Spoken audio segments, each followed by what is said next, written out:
Well, it's live. It's Wednesday Night Warlord, and we have a Warlord. Giving it a go. The internet gods are fickle, it would seem. Obviously, last week when we got on, we had a nice stream. Today, a little bit jacked up. As you just said, the internet seems jacked at your end. Not getting any audio. Now. Any audio at all? Testing, 1, 2, 3. Anything coming through yet? Well, I've got audio at my end. Have you got anything plugged in? Not that you can hear me, because you have no audio. Video is laggy. Yeah, well, normally when it's bad, it's at 40 kbs. We're on 840, although we just shot up to 15 and then back down to 900. So, oh yeah, got the audio, but it was on 0.5 frames per second. All right, okay. Can we? So yes, can we all hear? Can we hear? Can we? Any of you see? So, right, okay. Well, as long as you can hear, that's yeah. As long as you can hear, I'll keep going. Obviously, if you can't hear, put it in the comments, because I don't know. I'm not listening to myself. That's like narcissistic to the extreme, and I'm not that bad. At least I keep telling myself that in the mirror as I look and gaze lovingly at myself. Welcome to the new year. The first stream of the year. Yeah, it is frustrating to say the least. I have got warning messages coming up, but as long as I said, if you can hear, that's the main thing. I even tried going on low latency, and it just goes, no, you cannot have that. Yeah, it's purely because of the KBS upload. Video is tolerable. The video is tolerable. So yeah. Anyway, how is everybody? Did you have a great Christmas and New Year? If you didn't have a great Christmas and New Year, I apologise. I'm sending hugs to everybody that didn't, and hugs to everyone who did. Fuck it. So yeah, it's great to be back. Not that I went anywhere. It was only like a week ago. It was last year. But yeah, so 1st of January, I decided it's time for Titans. And doing some more Gore Crows. I have my little tassels. I'm quite happy. And surprisingly, even after priming and spraying with lead belcher, they are still very robust. I did have to sort of untangle a few because I put it in the wrong position to dry, and it's sort of like stuck onto the what do you call it? The trim, the shields. But yes, so we've got that. We have an arrangement of weapons. So we have some fists. I did Sun Furies. I had that lurking around, so I topped that out for the volcano, and we've got the Vulcans for the roof. As you've already seen on various social media outlets, it looks quite badass in its pose. The base with dead Warhound, bit clawed up. To decide what Legio that's going to be painted up. But yeah, so we've got some stuff to do, and I'll do it with you guys. So let's keep going. Let's keep pushing ahead. No backing down. Fuck the internet. But I didn't mean that. Honest, I didn't mean it. No. So I love the internet. Internet gods, please, can we have some broad bandwidth? Can we have stuff that we can utilize? You know, it's a bit, choppy. is the term. It's the phrase for today.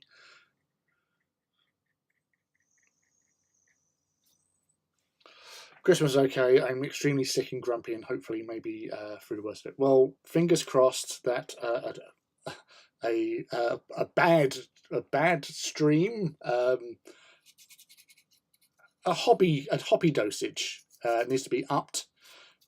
So does the bandwidth, but we'll keep going no matter what, and hopefully we can get you going and enjoying your stuff again. What is everybody working on? That's the important thing. Have we got new projects in the new year, or continuing with old ones?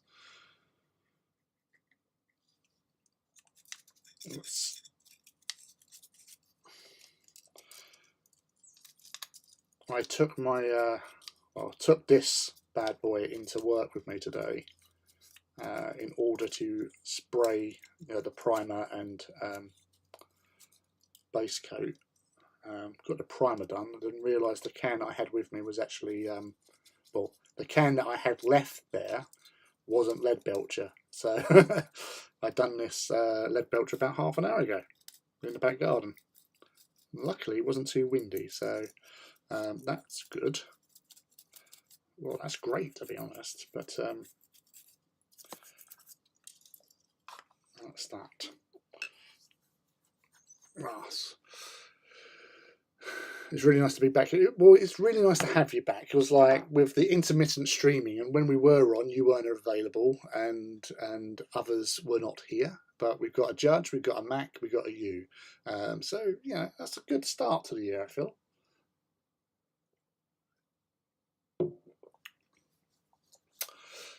Building some Reavers for a new project. The Volpa Reavers. Oh yes, your Volpa Reavers.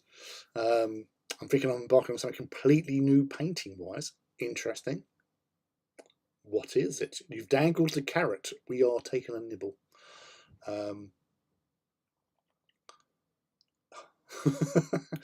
The stream's current bitrate, 1011.9, is lower than the recommended bitrate. Yeah, we know. Right, the recommended bitrate apparently is 2,500. I've never been that high in any of my streams. As far as I'm aware, 1,500 and thereabouts, yeah, is what it is. Like the last couple of ones, but definitely 1,500. We might have got to 2. I'm not sure. I don't really pay attention unless it's not working. But we've got sound, so that's something. All right, colours. Where's my colours? Where's my brushes? Got some brushes. Let's sort some brushes out because we need brushes.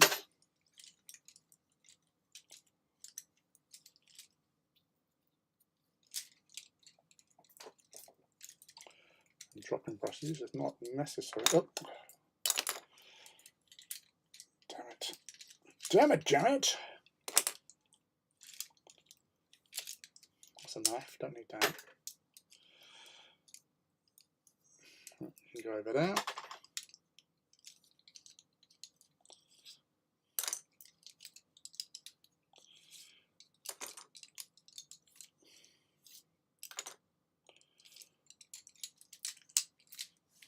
I want to drop. Ah, there you go. Yep. That should be cool.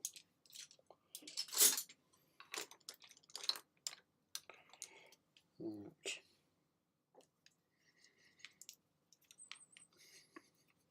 Really missed the streams too. Work was insane. Yeah, it was pretty cray where I am as well. That's not good.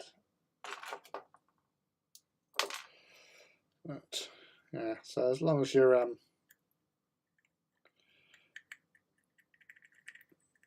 back at last. Right. Larian.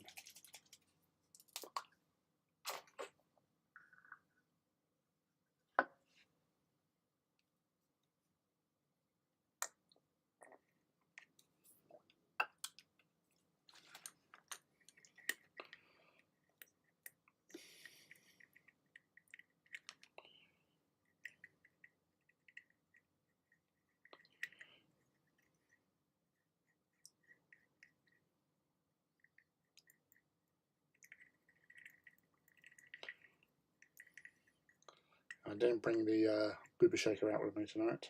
I pulled so much stuff out to for painting, but I left booba shaker indoors, which probably was a mistake. Well, live by the sword, die by the sword, and all that jazz.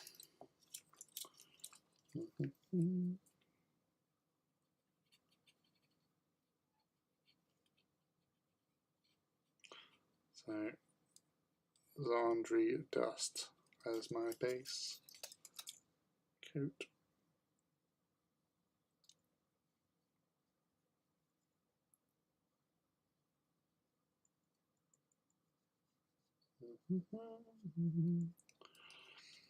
Hey MZ, welcome. How are you?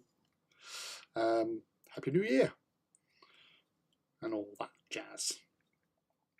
I'm planning to embark on painting some. Your Kingdom Death, yes. Yes, you're a big fan of the Kingdom Death, aren't you?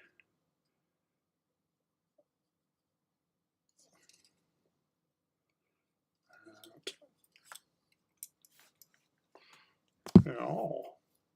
No booba shaker, I know. I'm so regretting it now.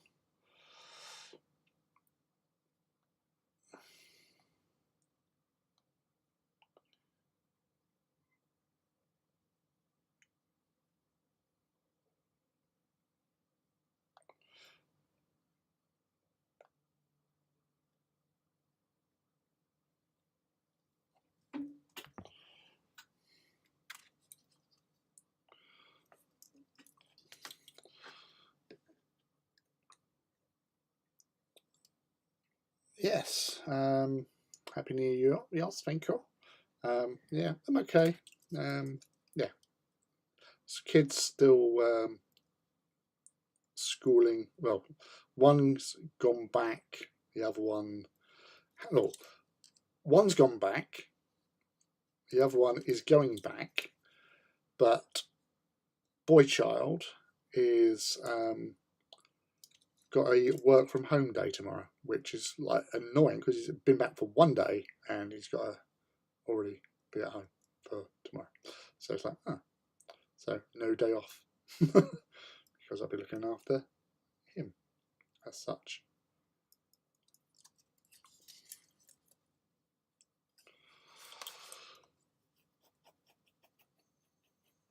Yeah, no, he's brilliant, that dude.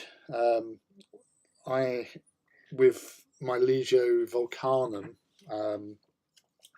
so the group that I'm was part of on Facebook group for Legio Volcanum, who's run by Lauren and Matt. They organised with Scumbag for the Volturan decals, so we got them sorted out. And that was cool. It is nice having proper decals, but Scumbag is, one of the best. He's based out in Japan as well. I think he's an English dude actually, but based in Japan. So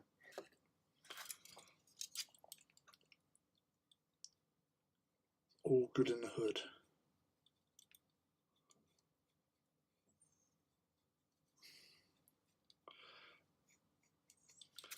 So I should have really. I had a plan to pop into the local game store to work to pick up some Xandri dust. Some Xandri dust air was the plan. But I did, and I thought, no, I know I've got some. But this stuff is just added some Lariman medium to it to try and make it a little bit more fluid. That's why I should have brought Bubba Shaker in as well. I was giving it a stir, but yeah, damn it.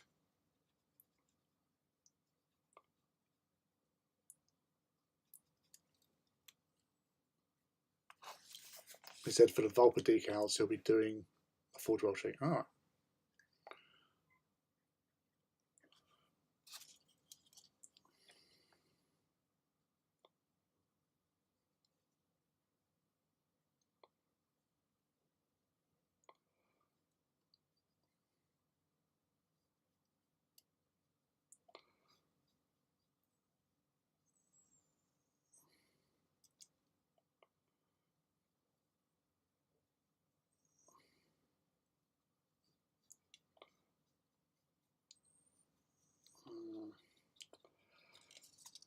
I'm sure he's not exactly doing that because obviously that's IP theft if he does. So I know he obviously uses stuff as inspiration for.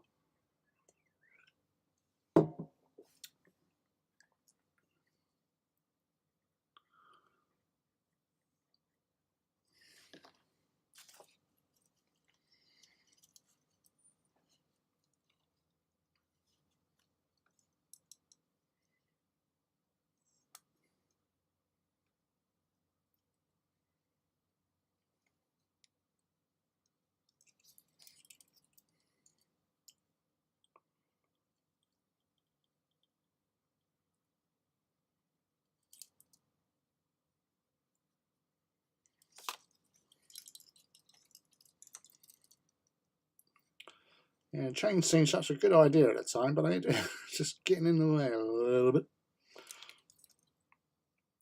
A smidgel.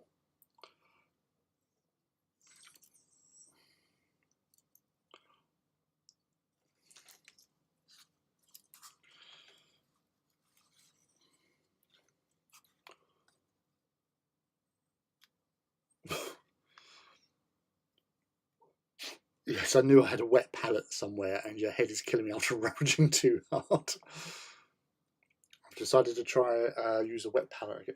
Again, I wish I had a wet palette here at the moment, because this pot is a bit shit.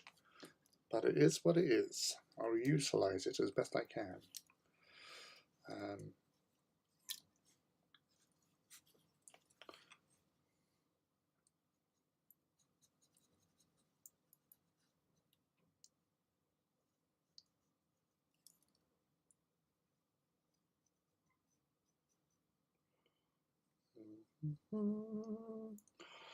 Right.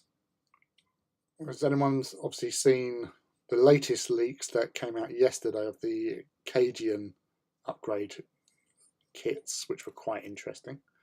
They looked, well, the options on there are just ridiculously good.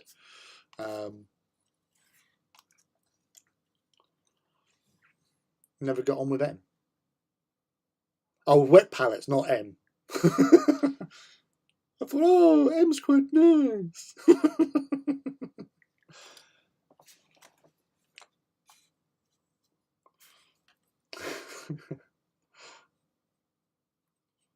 Actually, that was New Year's Eve. I ended up playing the Xbox for the first time in a while, and then about I gave up about 11ish. Watched a bit of June, like the last third of June, and then I realised that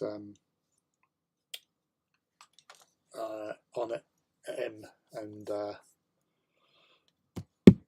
friends were on Discord, so I joined in. They were playing Crazy Golf in Discord, and then everyone said, "Hey, there's enough of us now. Let's play Among Us." And so we played Among Us for 2 hours, so like 2 a.m. because I was drinking Jack Daniels and Pepsi Max quite horrendously, lots and lots, and I was just happy. And yeah, so played Among Us, and I must admit, it's good when you know everyone sort of in the group sort of thing. although I had no idea what I was doing half the time. And I got made the imposter on one of the games, and I just went around doing what I was doing beforehand, just trying to pretend I was repairing stuff or whatever. I couldn't figure out what to do, and then I saw somebody. I just went up to them and I saw the kill thing, so I killed them. I walked away from the body, and I thought, oh, maybe I should go back and report it, sort of thing. And I went back, and I couldn't figure out how to report it. And then somebody else came along and reported it and said, "Why was you just standing there? You did it." I said, "No, I couldn't figure out how to do it." And obviously, I weren't that great at being convincing because they all ejected me. But I was the last imposter anyway, so I'm a shit killer. Just so you know, if I was ever to kill you, I'd do a piss poor job at it, and I wouldn't get away.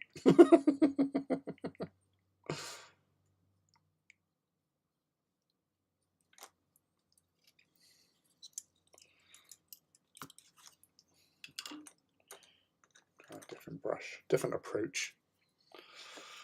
Yes. What else has been doing? What else has been happening in the world?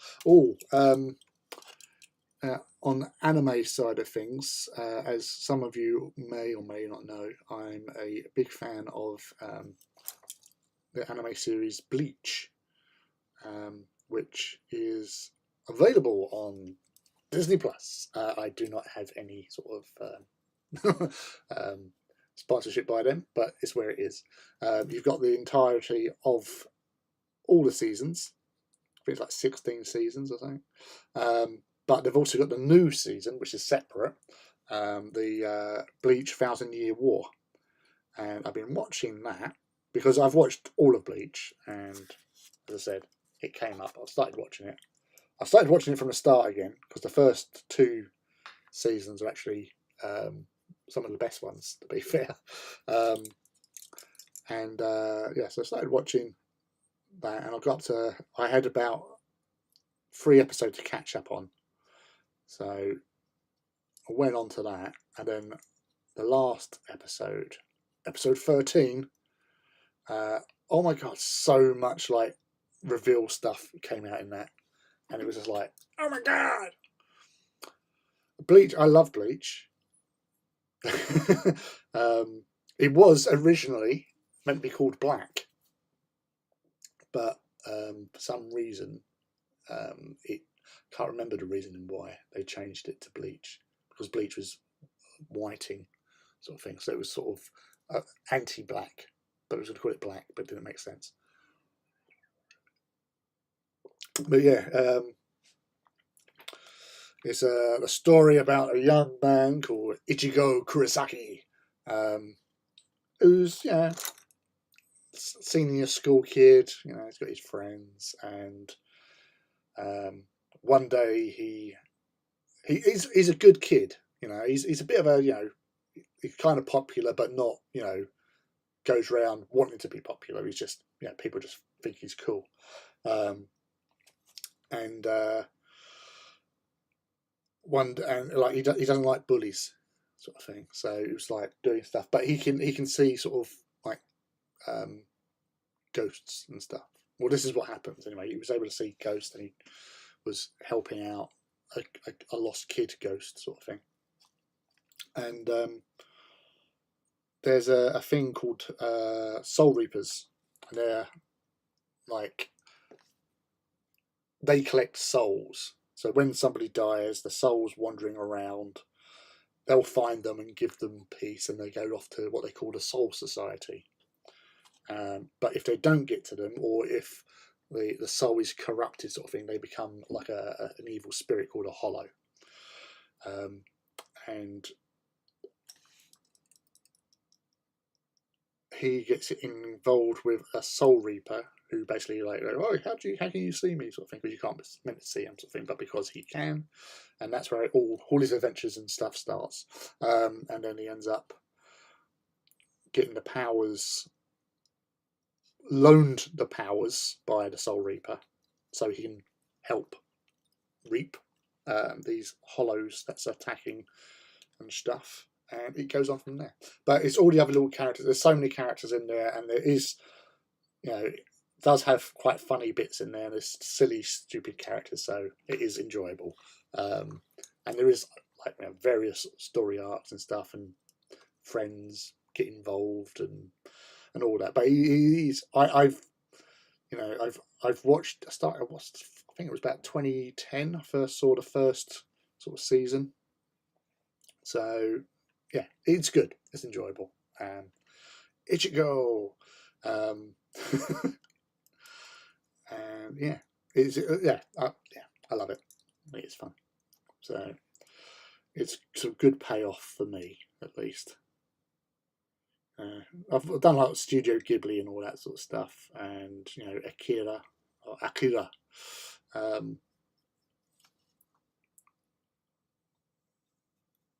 My Neighbor Totoro.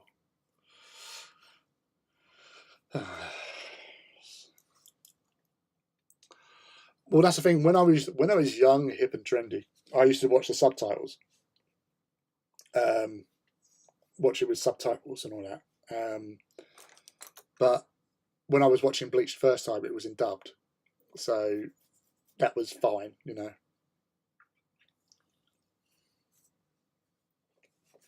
been thinking about rewatching Naruto or Dragon Ball. It doesn't hurt.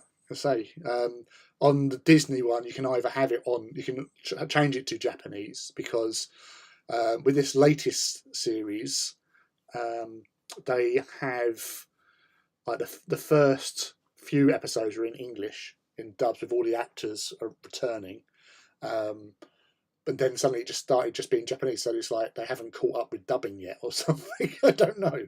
So for the last sort of 6-7 episodes, it's all been in Japanese. So I've just been reading and watching.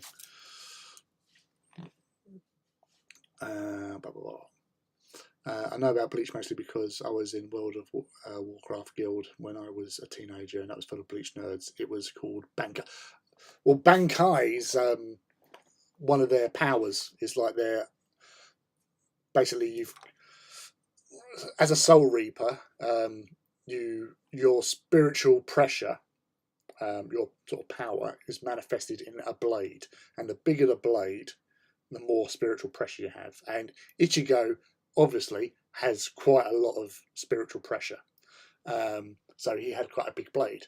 So as he starts learning what to do, and learning about because Rukia, who is the Soul Reaper, that basically she gives him his powers, but she sort of loses it because she's like weakened by the whole experience, and so she stays as a guide, and basically she lives in his wardrobe.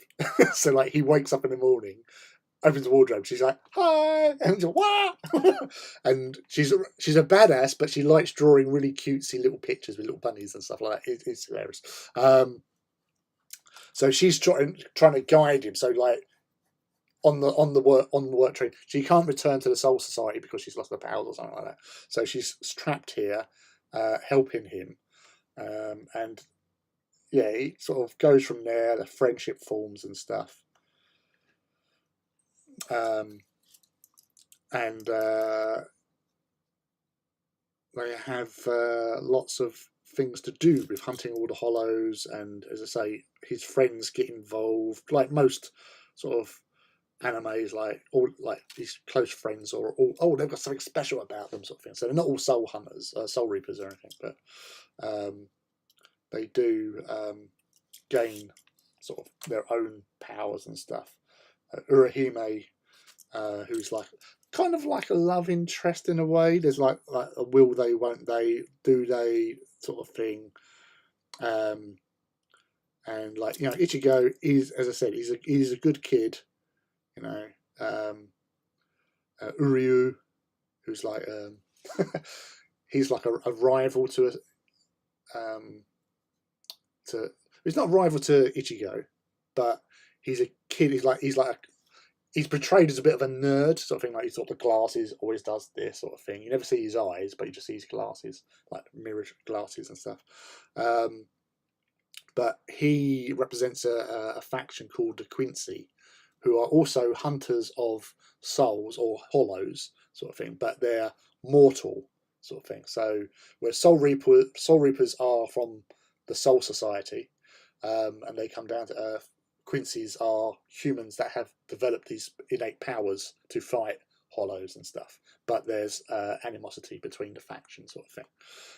But Ichigo don't conform to types or anything like that. He accepts Uryu, and Uryu's always like, "Oh, you're a Soul Reaper," and all that sort of shit. But like his little quirk is he's a really great seamstress, and he loves cloaks. You got Chad, who's the strong, silent type. You never see his, well, you very rarely see his eyes because he's like his hair is always like below his actual where his eyes are. But he's like of Mexican descent, but he's like utterly loyal to Ichigo, like his buddy sort of thing, and they'd like take on bullies together, sort of thing. And who else do you got really? Yeah, the main ones really: Urahime, Rukia, Chat, Uryu. There's like some other characters, and plus obviously Ichigo's family, who's his dad keeps on trying to beat the shit out of him in a fun way, like "Come on, son!" bang and stuff like that, and ambushing him. That's the hilarity. But yeah, it's yeah. So I say going back to getting into this, the Bankai thing is Bankai is this like after you've been a Soul Reaper for so many years and training, practice, and all that, you get a power called Bunkai. And it's a unique sort of power that you have, and you know when they're fighting like really hard people and stuff like that, yeah, sometimes they go Bunkai, and the superpower that they have comes out. I'm trying to think of what the other power they've got. Because basically their sword, their spiritual pressure sword, and all that is. I was watching this last night. This is pissing me off now. It has a personality. It's a self-aware thing, and there's times when Ichigo's trying to sort of master his skill and his power, and he's got to basically tame the sword. And like you find out the name of your sword. So his sword is called Zengetsu. Is the spirit within the sword, sort of like a machine spirit in a way. Not that it can do its own thing, but it can enhance his attack. So he hits in normal fighting, but then you can do this attack, which basically makes the sword do some sort of thing. Like there's a character you meet later called Renji, who is a lieutenant within the 12 Court Guard, which is the Soul Society. They have like 13 Court Guard squads made up of lots of individuals that and each has a special purpose, sort of thing. And his sword, Ikimaru, roar, is what he does when he does it. And basically, his sword just goes really long. It has lots of teeth, and it just like whips like a snake, sort of thing. Ichimaru, roar, like that. And he whips it around, sort of thing, and causes havoc. But then he can also, his Bankai is the sword turns into a giant sort of like skeletal snake, and he's like whips it out and does stuff. But yeah, there's some great characters in there. Rukia's brother,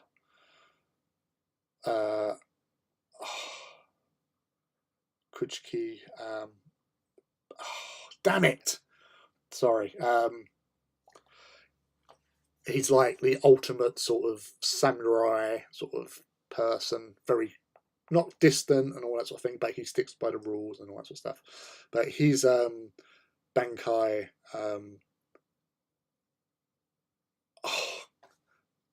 I know the name. All these names are going tonight. I'm sorry. I do apologise on this. But yeah, he's Sakura. Yeah.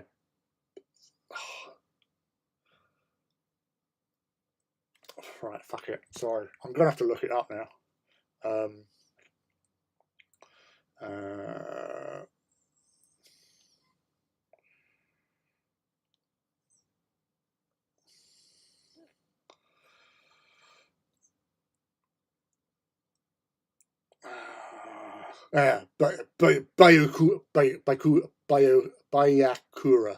Bayakura Kuchiki. And he is he's a captain within, I think it's captain of 6th Squad. Biyakura.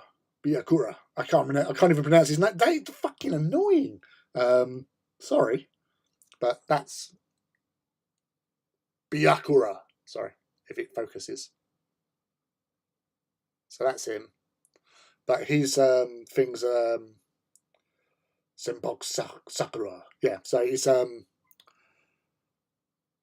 lots of cherry blossom petals. So you see these swords come flying out the floor, and then they all turn to like cherry blossom. But the cherry blossoms cut. So if they touch you, they cut you and they chase you and all that sort of stuff. And it is like quite throughout most of the seasons, it is quite a formidable attack that he's got there, and he's considered to be one of the best captains and warriors within the 13 court guard squads. If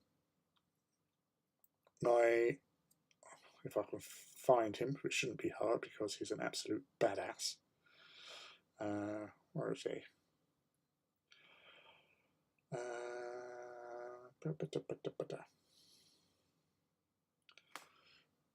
That dude, right? Kenpachi Zaraki.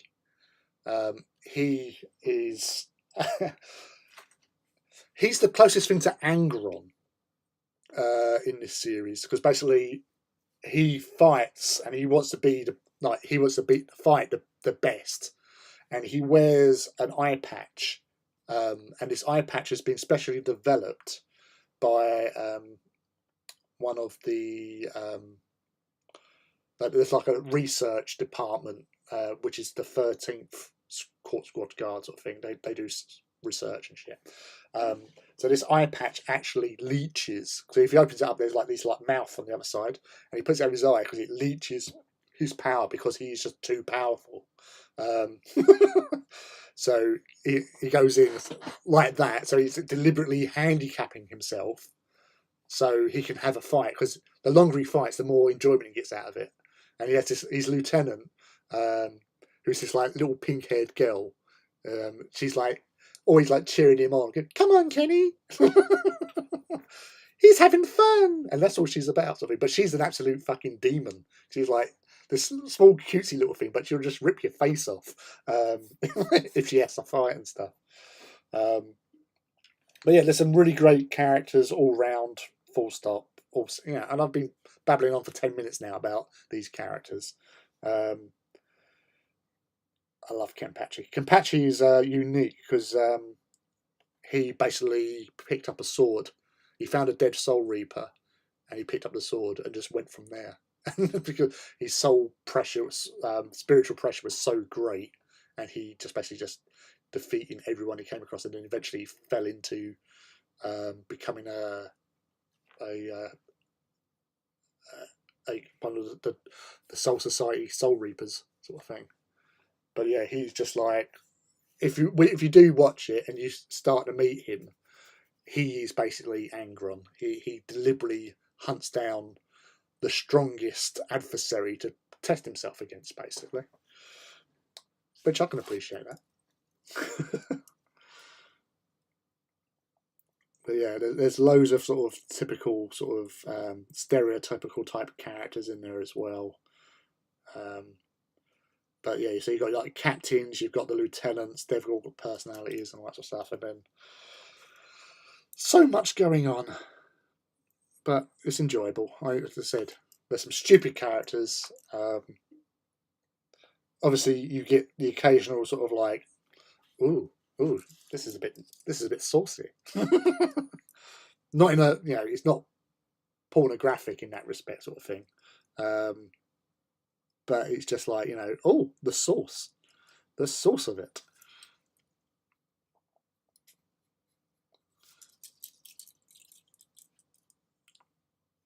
Byakura. That's it. Byakura. Kuchiki. Just getting their pronunciations. I do apologise for all the Japanese fans here that are watching. But yeah, so after watching all of the 16 seasons, and there are some seasons that are like not the greatest, but you get to that point where you go, I want to watch it all, and just so I've watched it. So it's very similar to how I felt about, there was a TV series that used to have Kevin Sorbo in called Andromeda, and I'd only watched the first season and a half or something, and I thought, this is really cool. Yeah, you don't see any like booby sort of thing. You might, obviously they do wear like skimpy tops at times, and there is one episode where they go to the beach, so you've got all these like captains and lieutenants, like the men in their speedos wearing like Bermuda shirts sort of thing, or Hawaiian shirts, sorry, and then you've got the all the like the female characters are wearing, not all of them are wearing sexy stuff. Some are just like all in one swimsuits, or some are wearing like bikinis and all that sort of thing. But there are a few characters that they are quite quite the sauce and stuff. But yeah, but then with Japanese culture, they sort of embrace that side of things. It's all the whole sort of geisha side, because geisha is a respectable profession. But I always remember seeing, it was Jonathan Ross was doing one of his Japanese thing, because he loves Japanese culture and all that sort of stuff. And he was out and he was talking to a porn actress, and they're walking down the street, and a guy came up to her, like quite a normal looking guy, asking for her autograph and like giving her sort of deference and respect sort of thing. And it was like, if that was happening over here, you'd just get guys like, yeah, shake chicks and all that sort of stuff. So he's actually like, it is respected, the profession, because it is a sort of, again, it's sort of like a variation on geishas in some respect, sort of thing. I spent a lot of time in Japan when I was younger. Their toy shops are mind-blowing. Yeah, I can imagine. I spent several hours in Narita Airport, and I was on a transfer. I regret not actually staying. I should have. Woulda, coulda, shoulda. Didn't. Stupid me. I wish I did though. I wish I'd spent a couple of days in Japan just to say I've been in Japan, gone around the place. Not just staying in the hotel, but the hotel, the airport. But the airport was surreal as fuck, because obviously from watching anime and all that sort of jazz, you have a sort of preconceived idea and you think, oh yeah, it's all bollocks. But it isn't at the time, sort of thing. The way like all the stewardesses or like check-in ladies, they're all like dressed like schoolgirls with knee-high socks, sort of thing, and they all walk along going, "What's that?" and all that sort of stuff. And you go, "What?" And the changing of the guard, where you had security guards, like over here you go, right, Bob, right, Dave, swap around and all that sort of stuff. Over there, it's like it was coming up, saluting, putting their hands down, doing a little performance to just change, shift. It's like, wow, it's like trooping colour. But yeah, it's a bit cray, but they're happy with it, and the whole society runs that way. It's all good.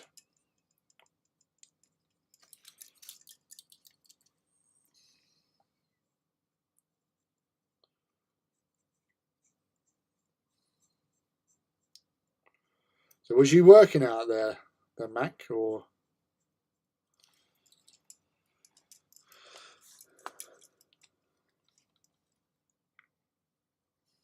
just travelling?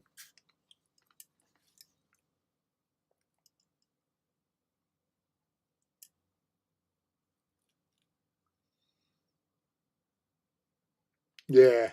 Well, that's why obviously Blade Runner has such a quite significant impact upon the anime as well. Like one of the first animes that after Akira, that I really got into was Bubblegum Crisis. Absolutely loved that. And obviously they based a lot of the aesthetic on like Tyrell Tower, what is they called, the Genom Tower, and like replicants or boomers as they were called, because they did a lot different than what you see in Blade Runner. They're replicants and stuff.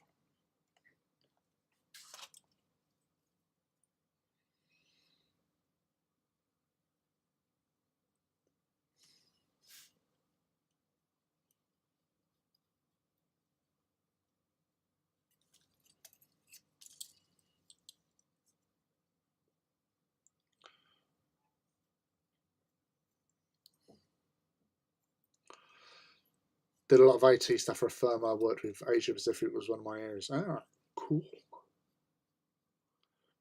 So did you actually live over there for a bit, or was it just like flying visits just to sort things out?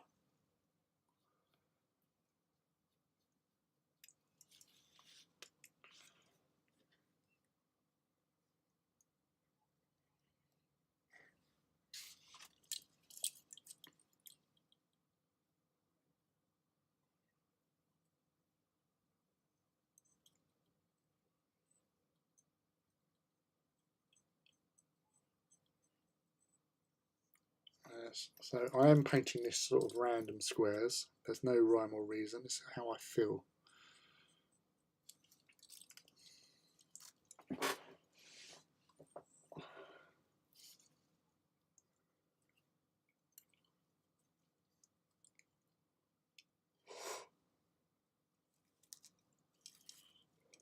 Hmm.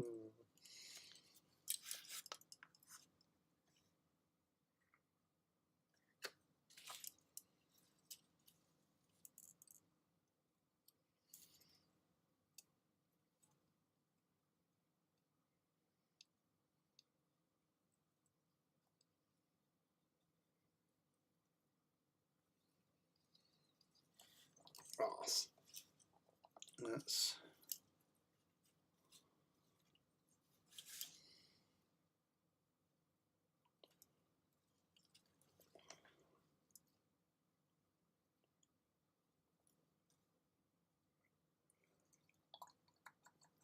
yeah.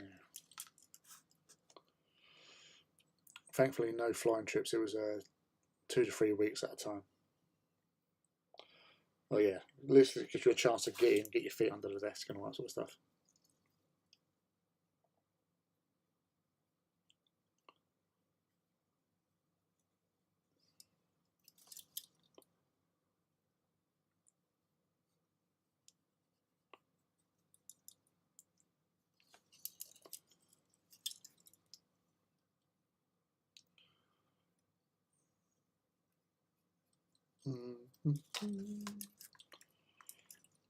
Mainly in the Tokyo, Kyoto, and Osaka regions.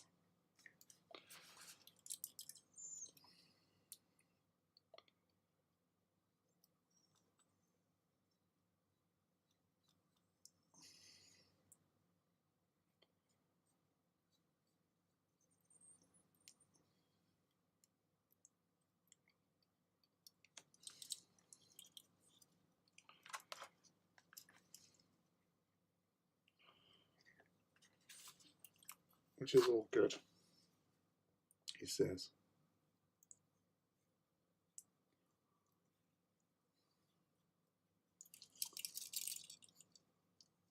soft rattling of the chains.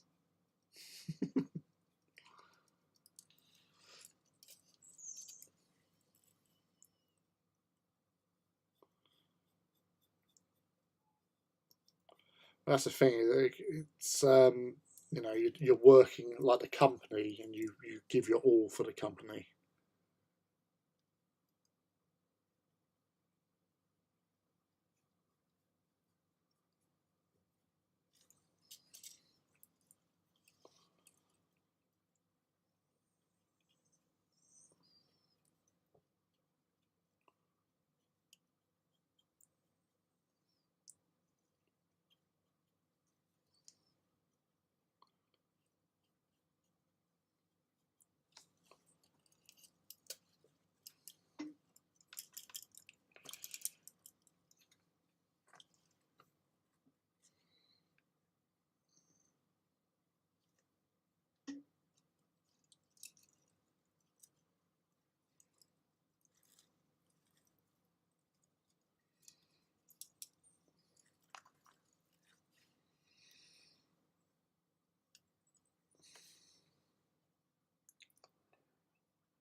I don't know. I think, yeah, flying.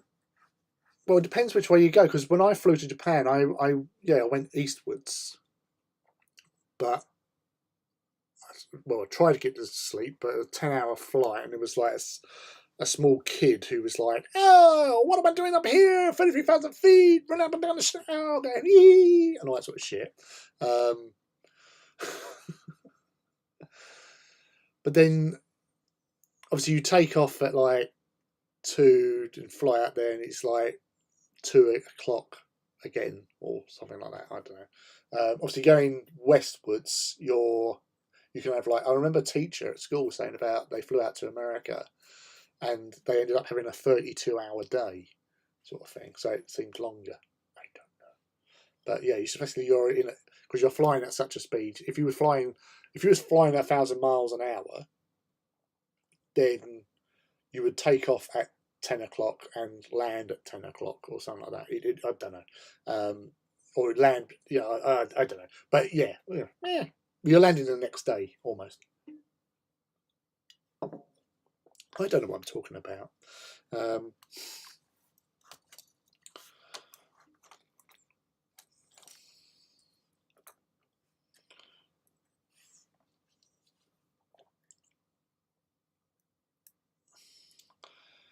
So at least we've got some.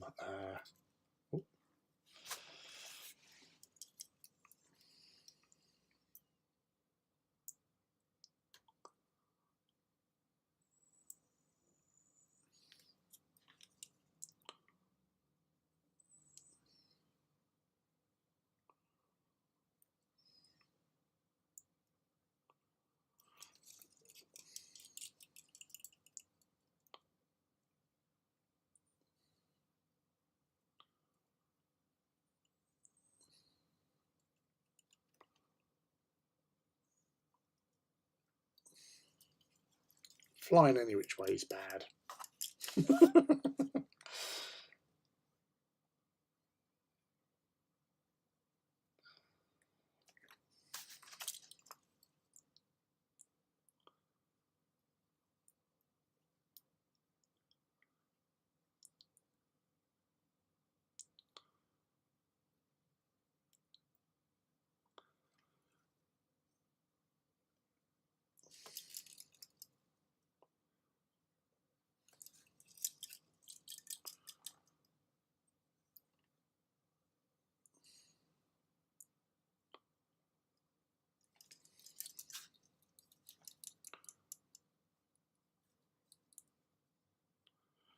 So,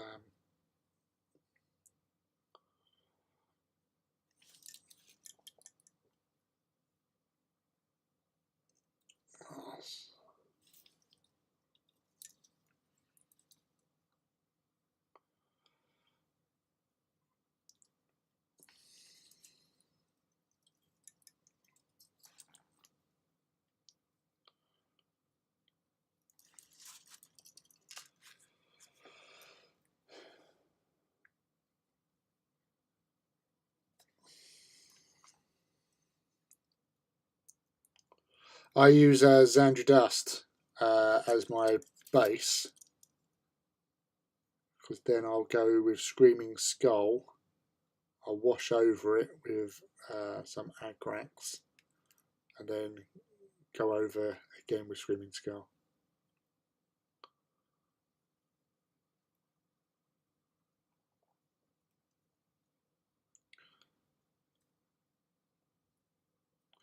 Because it's the same method I used on when I was experimenting with doing a custom Lijo. I had an idea of like Warplock bronze trim, and then a friend / customer from work, as a thank you, bought me a load of paints and brushes, and I said I'd use them on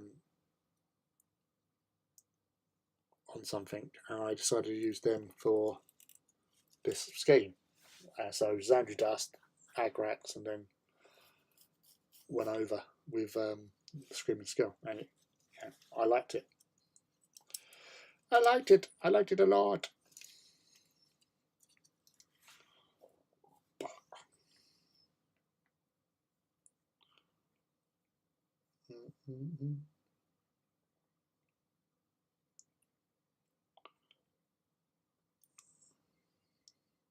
I know, like Ivy uses a different technique with her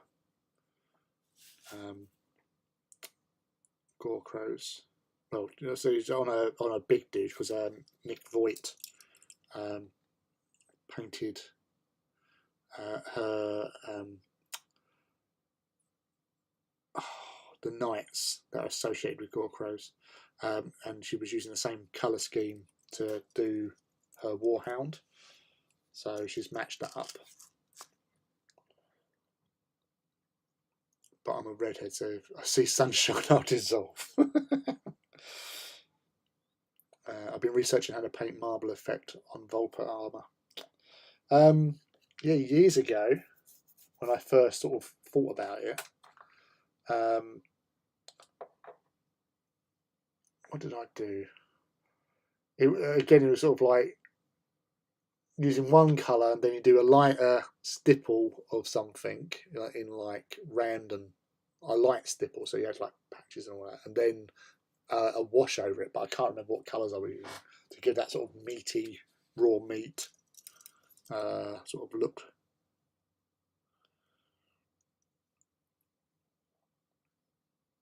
But I thought with having a lighter colour over the darker colour, and then you wash it, it would tie it all in, but then you get that sort of marbling. That was the plan.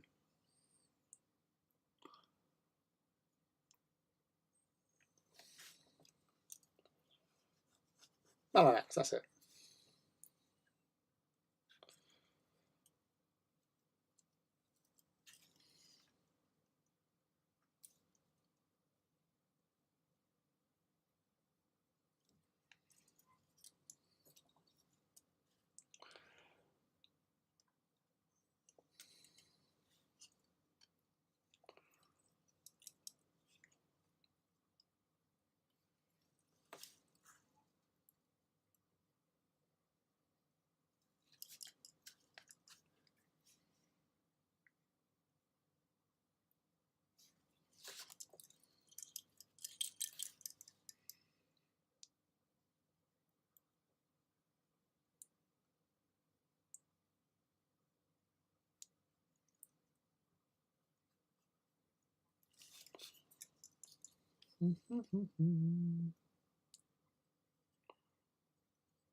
So yes.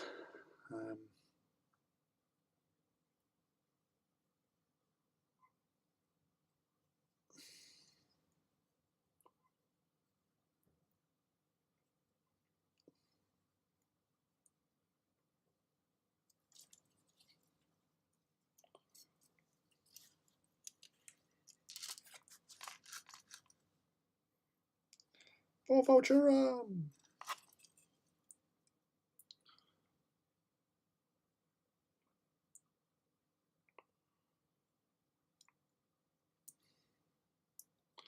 So Judge is doing his Volpa.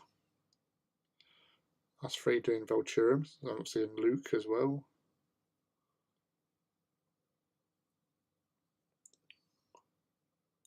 Yeah, there's that as well. I was at the time I was avoiding doing stuff with airbrush because I was focusing on doing it with brushes because there was obviously at a time not everybody had airbrushes, so being able to do it without an airbrush can be quite useful. But yeah, the old marbling with baby wipes, you just obviously get your base colour down, then you get your baby wipe and you stretch it out, sort of like almost like trying to rip it but not ripping it, and then airbrushing a lighter tone over to give you the marbling effect.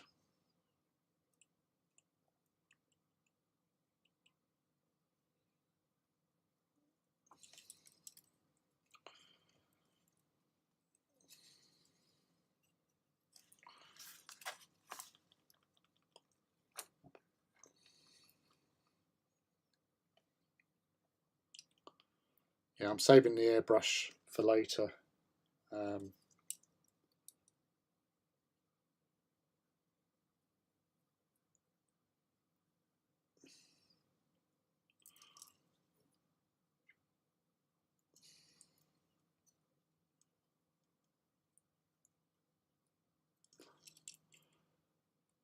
Because obviously the more I use it, then it obviously gets the old condensation build up and then becomes inoperable. And the last bits I want to be doing is the lighter colours.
Once I do a small Volpa I'll go back to Solaria and Vulturum.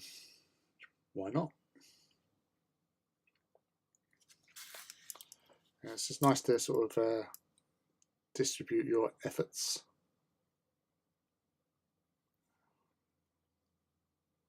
Makes it more interesting.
think I'll restart to resort to sponging a lighter colour. And so just experiment on. Obviously, it's not as if we don't get a lot of sort of spare parts and plates with this particular hobby. So you've got lots of options of testing out schemes. You might as well experiment, see which one you like the most, really. And then away you go.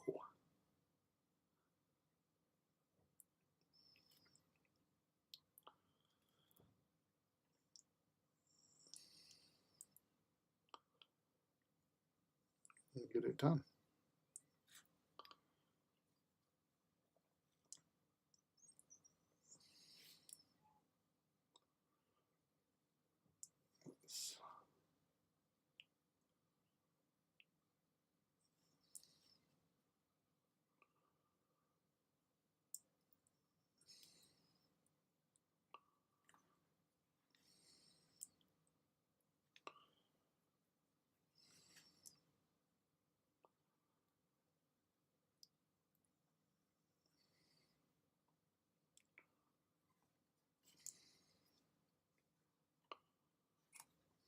Look, there you fall over, son.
Yeah.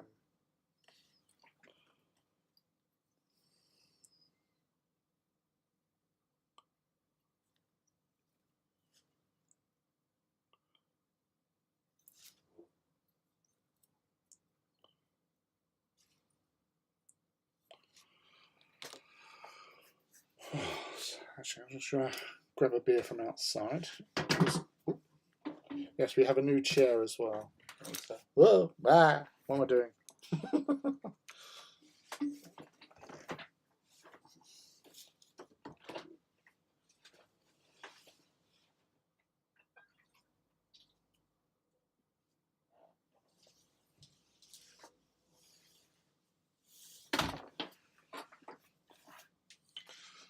Fairly clear sky out tonight.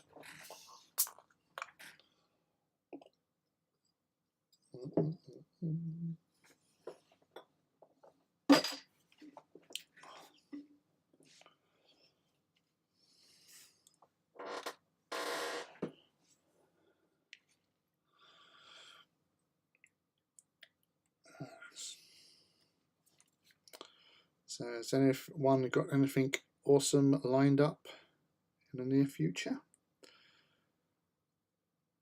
So we've got Beachhead in February, where the Titan Owners Club will be walking their Titans. I'll be down there on the Saturday. The rest of them are there all weekend. Pardon me. I did have chili before coming out to play tonight. So explains a lot of that and the beer.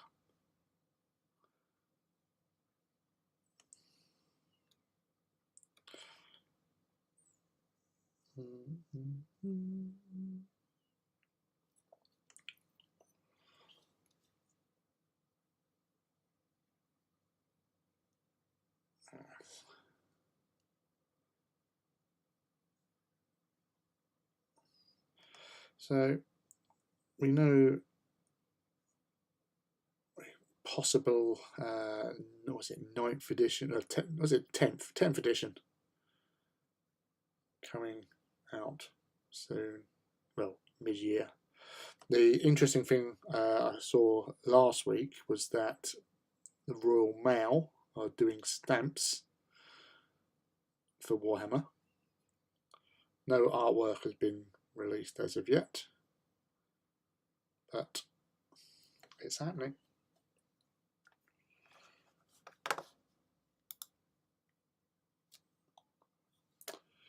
Yes, indeed, holy shit. It's been going okay. The sound is okay by all accounts. There might be a little bit of jump in the visual spectrum, but it's better than nothing.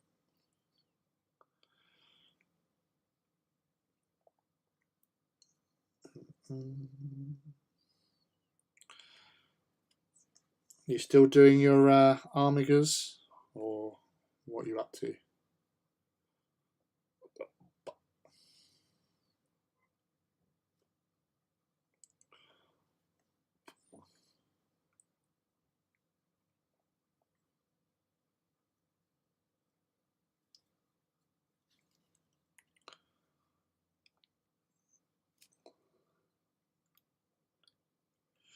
Most exciting thing on my calendar is us having a game of 30k. Indeed. This year I hope to get over to Warhammer World and meet you all.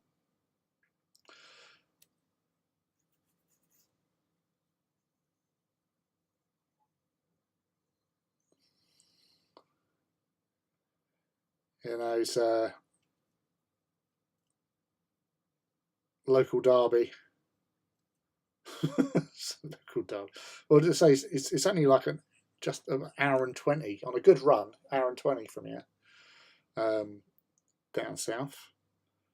Whereas on a good run from here to Warhammer World, about 2 hours 40, 2 hours 45, if the roads are clear and stuff.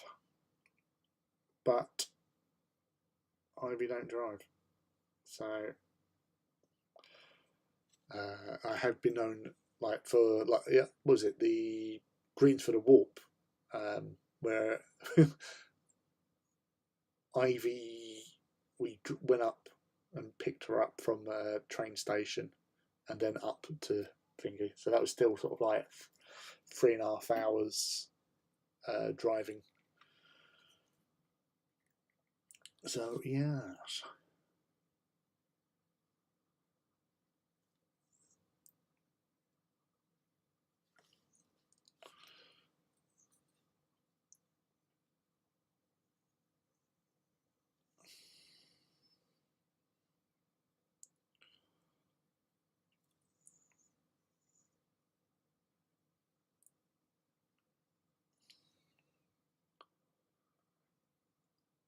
You're sculpting tarps and cloaks now.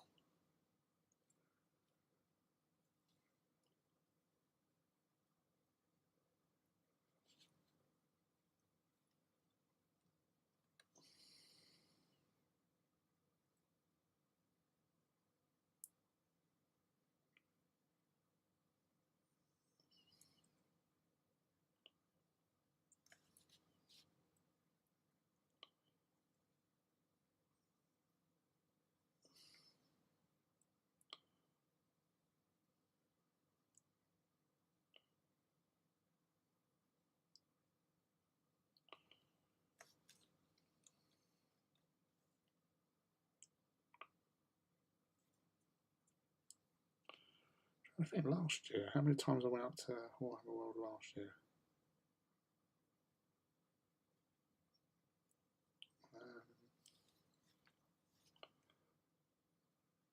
3 that I can think of.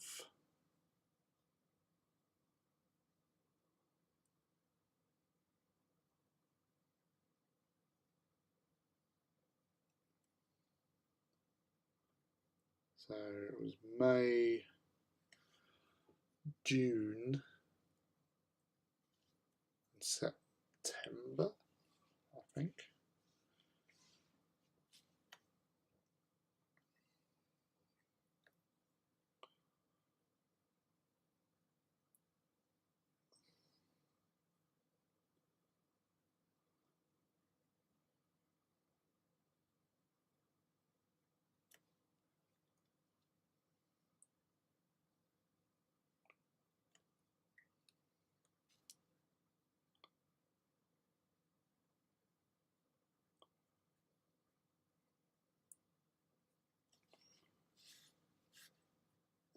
Yeah,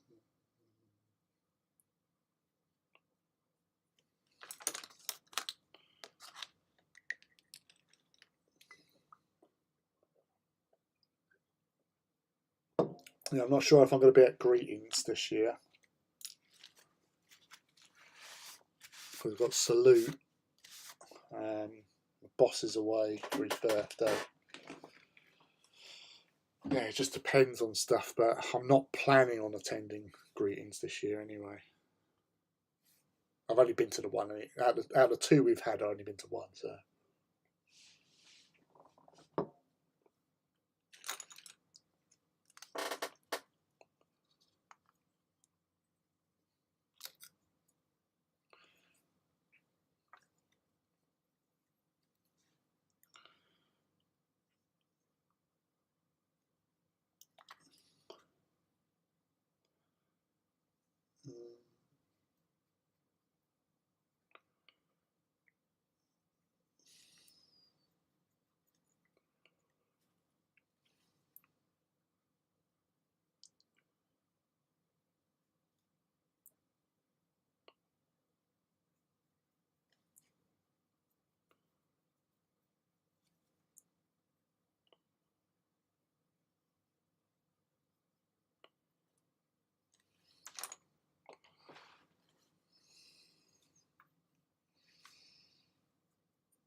It didn't turn out too well for you last year when you lent them out.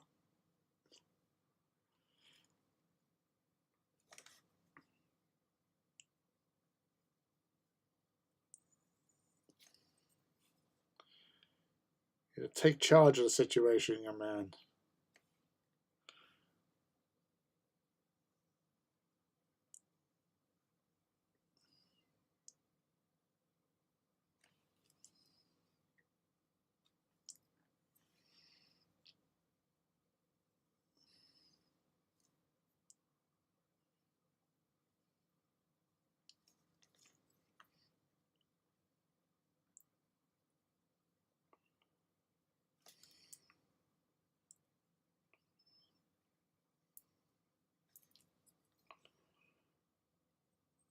At least it's not me getting them killed. That's fair. That is fair. I'll give you that.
It was Luke who went up to Warhammer World last weekend, wasn't it?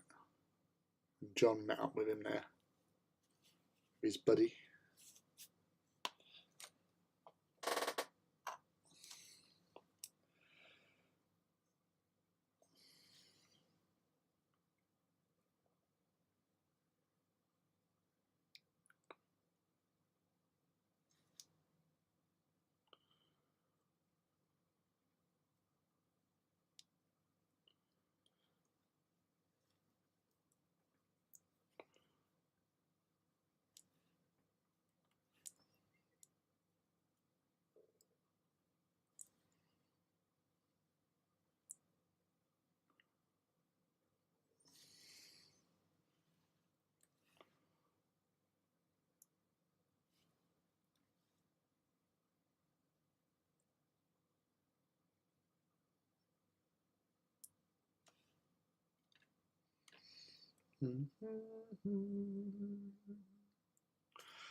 Vulcan Mega Bolters for these bad boys.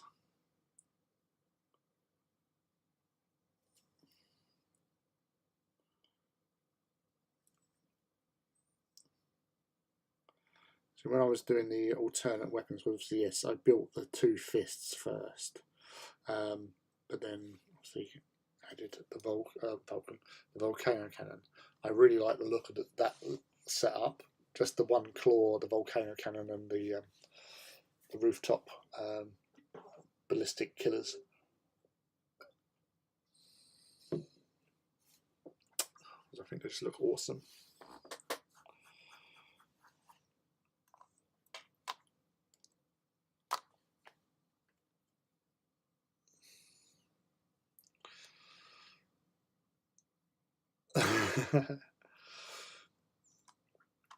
Yeah, he bought a load of weapons. They didn't have too much grav in stock, as far as I know. The only, like when I went up there last, they had no grav in store whatsoever. I was very disappointed.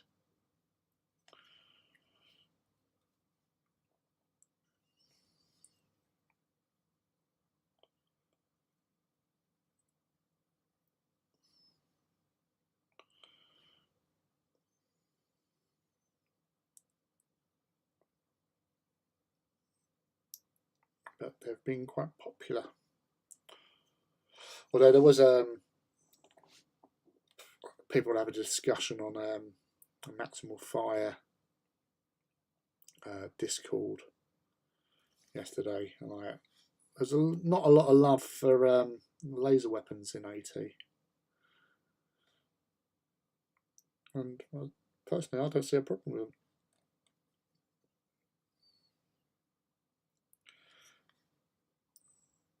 There's also a little bit of moaning about the Titans of Legends, which obviously I had to wade in on. I think most people have said that Iracundus was the fact that it had a locked weapons loadout, that you couldn't change any other weapons. You got to have the weapons it came with.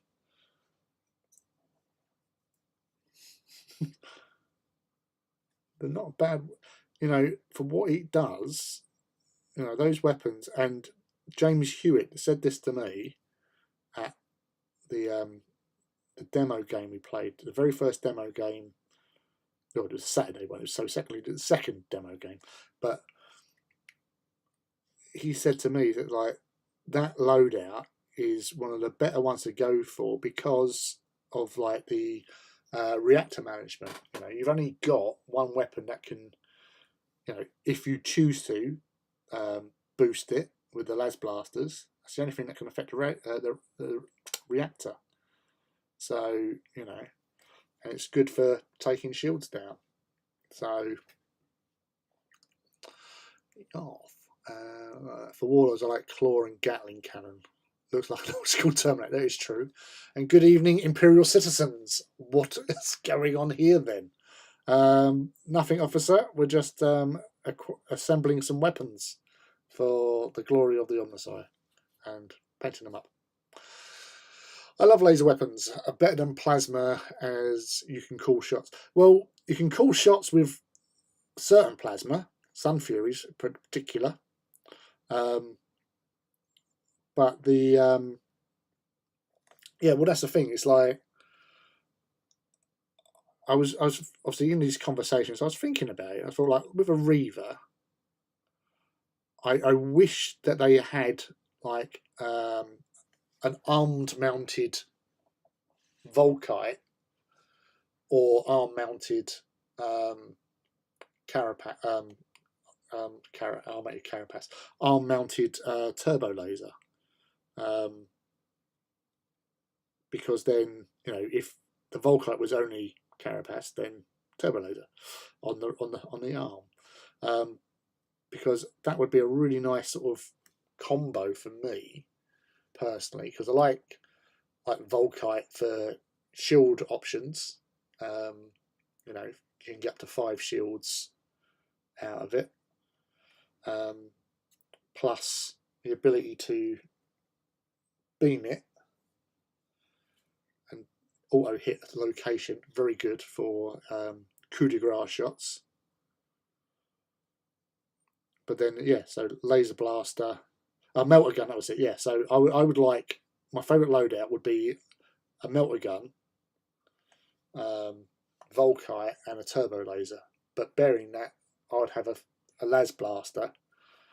So that would be like a nice loadout for what I would say like a Venator Reaver, because you've got the options to like try and strip shields on your own accord with the Volkite. Obviously, once the shields pop, now obviously because that's why I would like a turbo laser, because that's quite a nice strong weapon, and you can pick where you shoot if need be. Over a graviton gun, graviton's 1 shot, turbo laser's 2, las blaster's 3. Obviously, just 1 less strength, but it is what it is.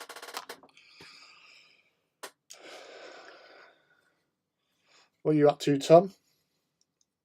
I was actually thinking about you earlier on, because I felt very AMSR earlier, and I thought, oh yeah, it was Tom's wife who said about the when I was talking quite quietly, just briefly.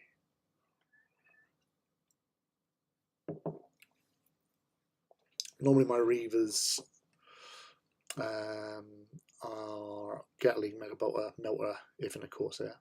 It's a good loadout. Locked weapon loadouts are pretty much already debunked, but my Invicta Titans are representative of one specific deployment. So, Venator Reaver I've done is Volcano, Melter, Apox. If in a Venator I go Laser Blaster, Gatling, Turbo Laser. In Venator, the last couple of times I've done Venator, I've gone double Melter, Turbo Laser. Purely so, double Melter, you never know. You could get lucky. You have got a 2 out of 6 chance of hitting the body or special. So, wherever it hits, and then you follow up with a turbo. But, it's a nice meaty shot.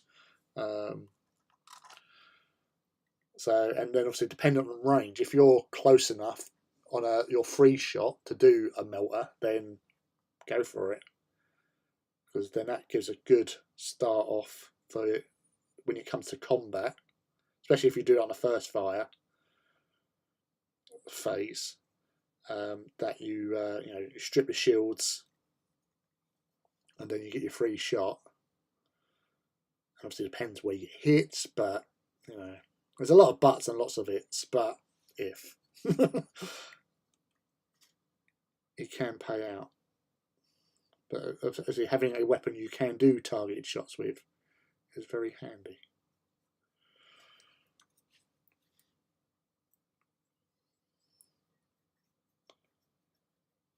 I say, and on a Venator, the Reaver's there not to strip shields. That's why you have your Warhounds.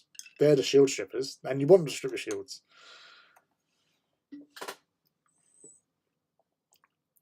She's here now. She's just about to go to bed with a cuppa. Nice. Potatoes. Sorry. Potatoes. Mash them. Stick them in a stew. Potatoes. I'll work on it, don't worry. Potatoes.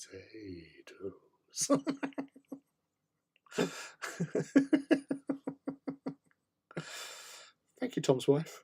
That's a chuckle. What did you do last night? Oh, I was talking in a sultry voice about potatoes. Potatoes. That's got to be the sexiest tone. The old Gamgee. Give it a Gamgee. Boil them, mash them, stick them in the stew.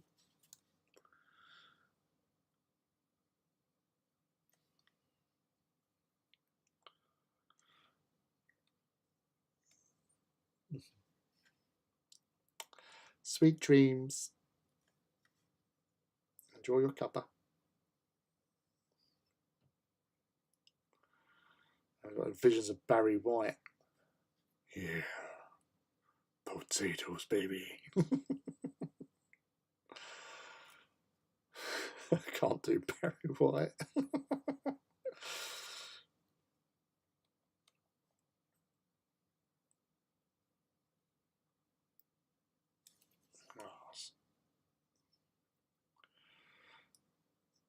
That's a lot of Xandri dust.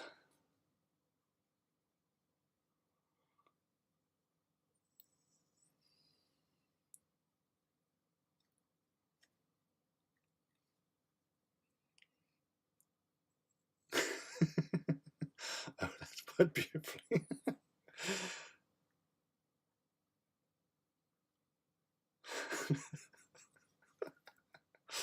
Oh dear.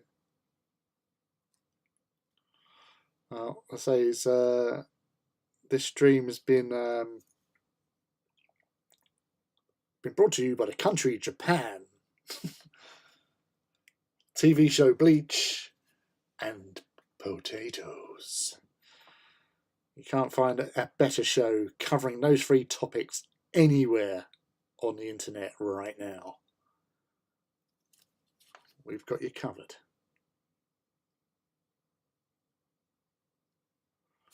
Whereas the La Francais call them the pomme de terre, the apple of the earth.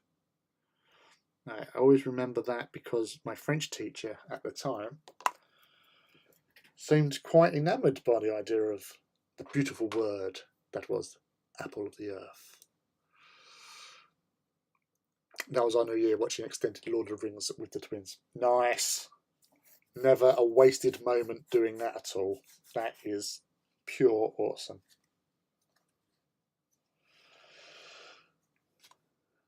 Can't beat a bit of Lord of the Rings. Actually, funnily enough, I was listening to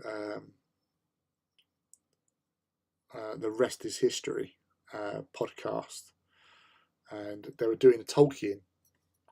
So it's obviously started off his about Tolkien himself in one episode, and then they covered Lord of the Rings, and how it's all connected and how it was influenced by his experiences in World War One and all that sort of jazz. But yeah, it was actually quite fascinating to listen to, really. About the Shire is based on the Midlands, where he lived outside Warwick, near to Birmingham. Ooh. It's like a weird Sesame Street. Hebrew. Agree. Glad to join again, at least. Yes, well, always welcome, dude. Well, I technically did some painting this stream, even if nothing pleasing came out of it, but it was fun at least. Well, that's the main thing. You gotta have fun. It's all about the fun. As I said a couple of weeks ago, stream before last, I think, there was some horrific lag. It was so bad. Like I'm watching the chat going along, and I'm responding to something that's been said ages ago and all that sort of stuff. I honestly got to a point where I thought I was in another time and plane of existence. It was just like baffling, and I'm like, "What the hell's going on?" You know. It was just I got quite like really surreal at times. I ended up actually just chatting in the chat.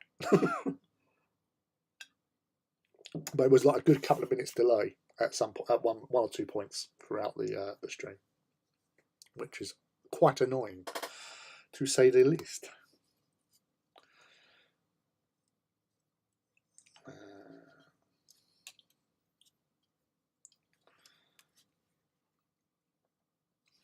I'll do these little bits quick.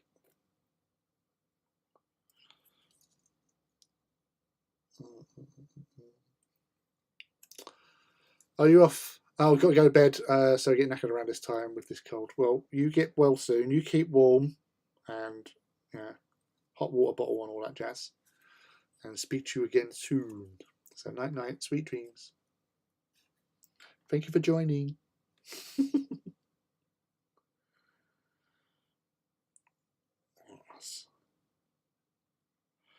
That's good. I'm glad she's got some painting done at least.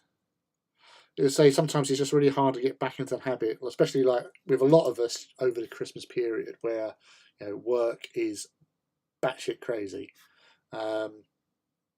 It's trying to get back to some form of normality because you're working at those higher stress levels, dealing with all that jazz, plus Christmas. You don't need that, and so you need to sort of try and break back into what you're comfortable with. So, like joining in on a live stream, hobby hangout, it's always worth it. I'm going to say now as well, hello Gary Church, how are you, sexy beast? Because he watches these when he's doing hobby. So I only found that out last week when he said, I watch your things on a Facebook post. Oh, right, okay, well, much appreciated. So just like again, just having that sort of company, even though it's just me talking and in response to your chats and questions and what have you, or just me just rambling. It's nice to hear that people do just have me on as background noise, which I'm comfortable with that. But it's just sometimes it's nice. You just have that feeling that somebody is like hobbying whilst you're hobbying, because then you don't have to pay attention to what's going on. I'm not exactly showing you much, really, am I? Painting Xandri just for the past hour. So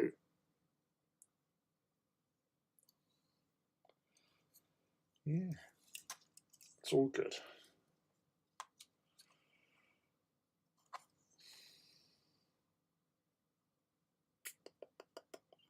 Right, yeah. So that.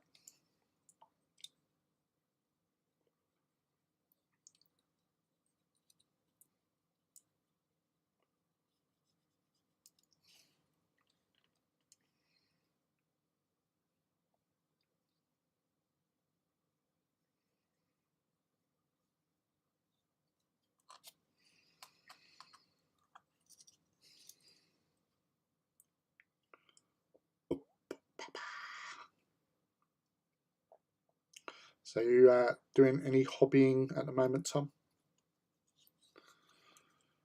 If so, what are you up to, you devil?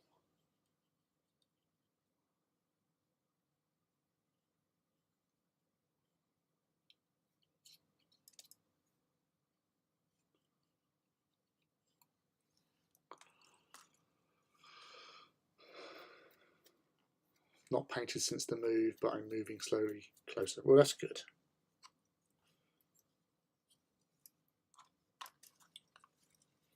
That's the main thing. Moving towards your target, sir.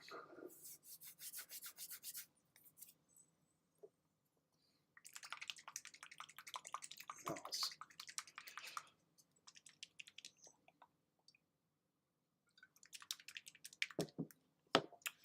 Oh, that's good.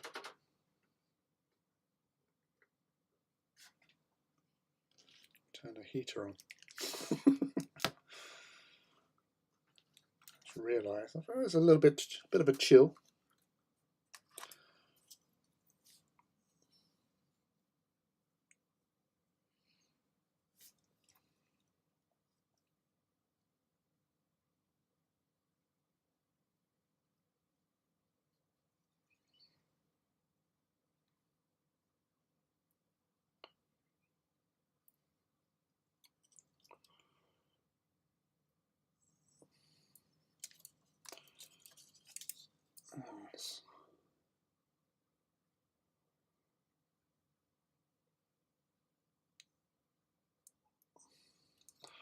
So there's been a couple of times when obviously the streams haven't been going that well. Obviously with the bandwidth has been so atrocious.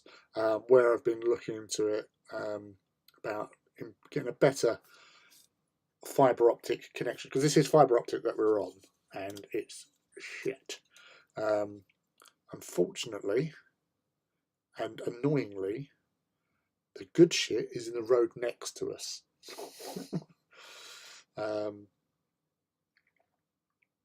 So we can't actually get the real high speed stuff. The best we can get is sort of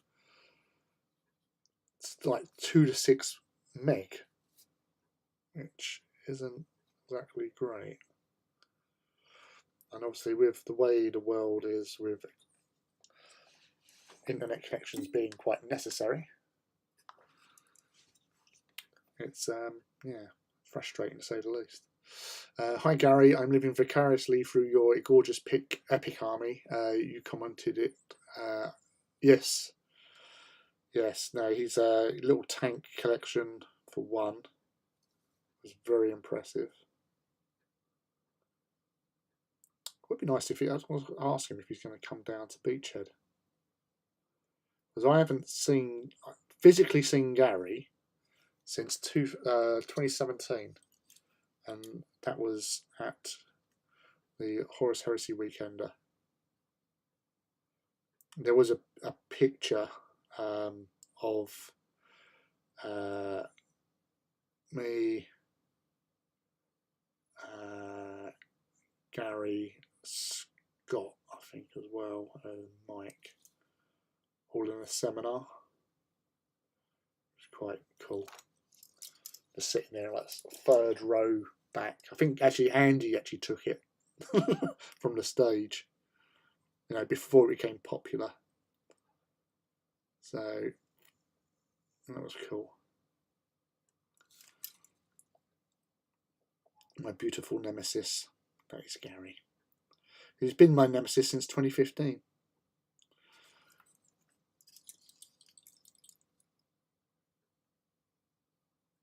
My official nemesis.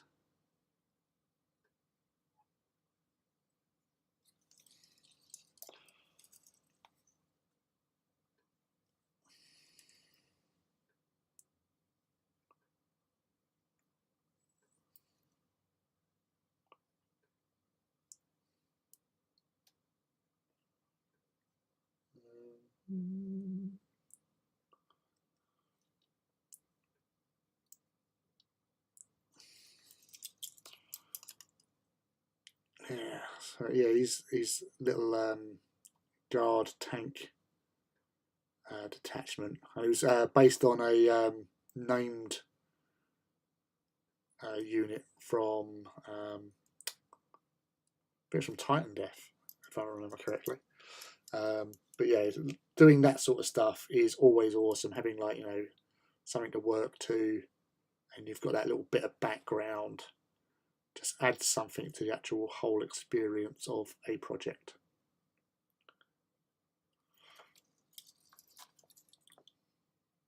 And he's quite the painter as well, so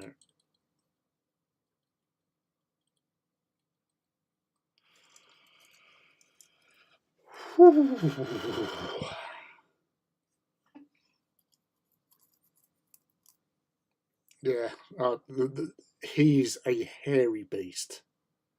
He might not have a lot on top, but he's covered in hair. He's like walking around in a fur coat, that boy. It's all man. And he's a big lad as well. He's proper hench.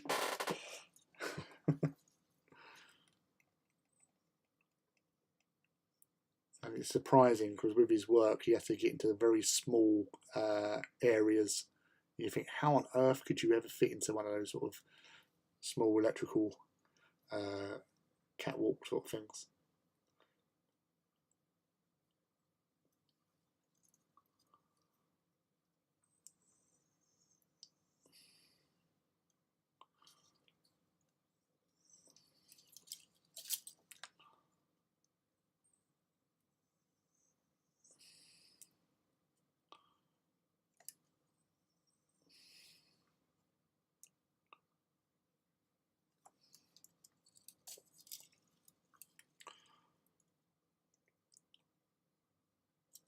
was a foolish thing to do, Lee. Just put my finger right in it.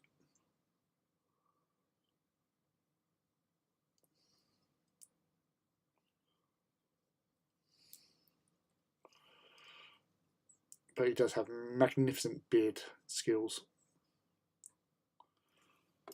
Wow, pardon me.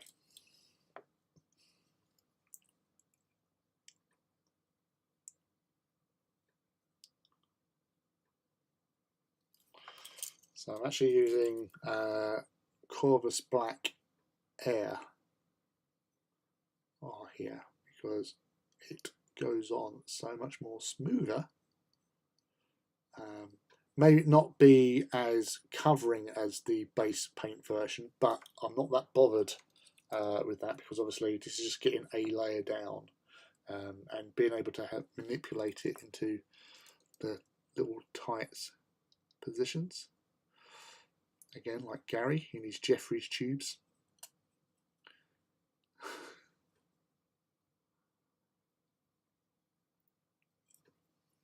Yes, he works for Starfleet.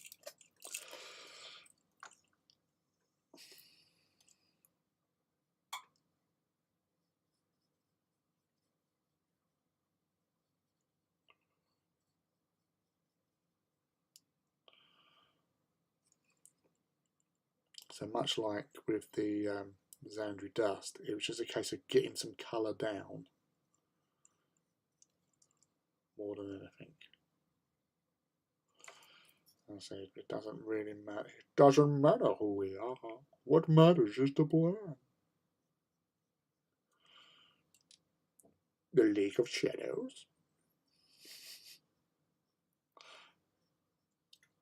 Shame Ivor's not here. She does, so that's my pseudo Bane attempts at impersonating Tom Hardy. It doesn't matter who we are. What matters is the plan. Well, that's something. Yes, something else I have been watching on the old television or my phone is the on Apple TV.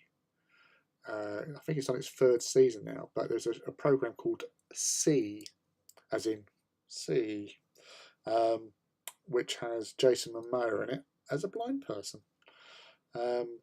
Everyone's lost the ability to see in the future.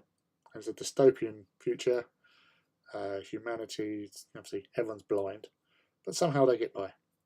And now there are people being born that can see. But yeah, it's actually quite good, and it's good acting for a sighted person pretending to be blind in the show. It's actually like they do a really good job, and obviously it's actually I enjoy it. It's just one of those shows you can just watch. There's some good action bits, like especially like in the 1st season. That's the reason I got into it. I saw a little clip on Facebook, I think, of a particular thing, a fight scene and that, and I thought, ooh, I quite like the look of that, and I like Jason. Jason's cool. I know he's a regular viewer here, Jason Momoa. Hi, Jason Momoa.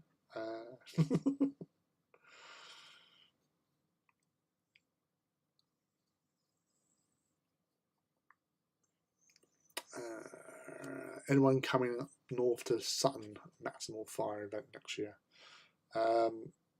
Next year, 2024, or this year, 23? That's Sutton Coldfield, Sutton Ashby, or just Sutton? Because I don't know of it.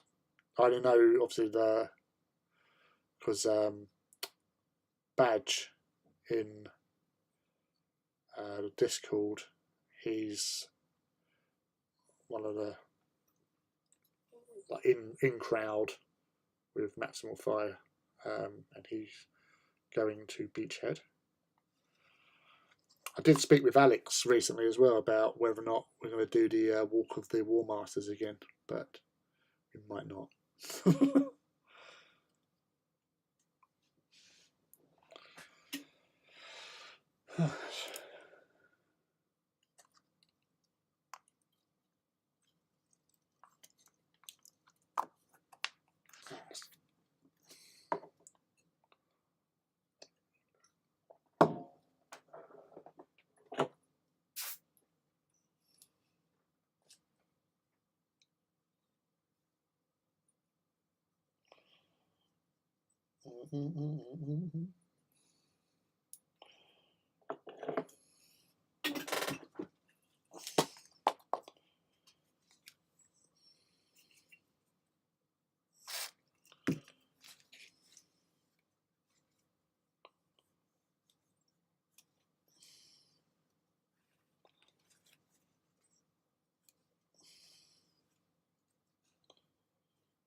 Sure.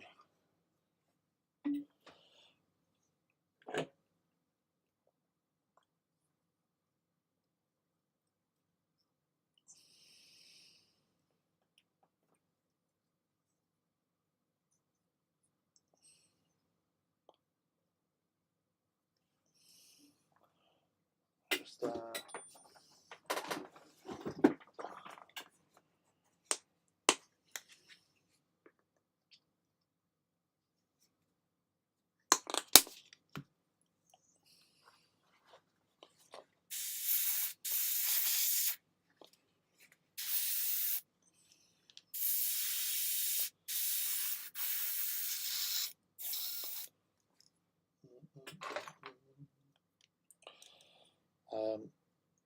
so yeah, I'm not, but that's the first I've heard of the Sutton one. To be fair,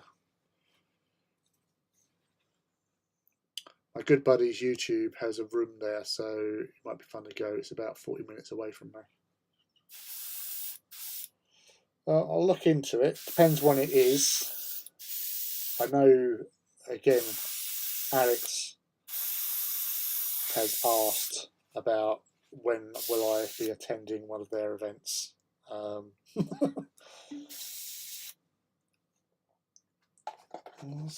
a busy man. Lots of stuff going on. So much stuff.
You could hire up backgrounds out and get half the.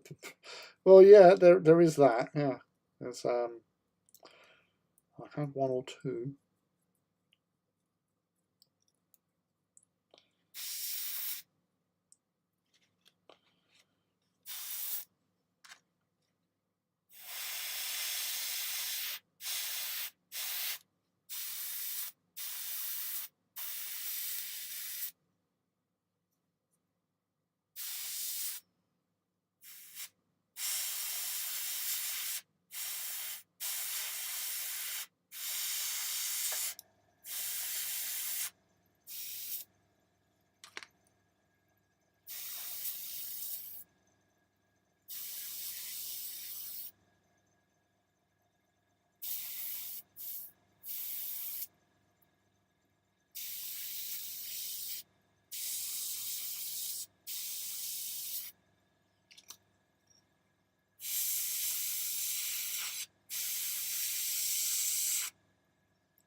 That's a bit of shit.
Sort of dog.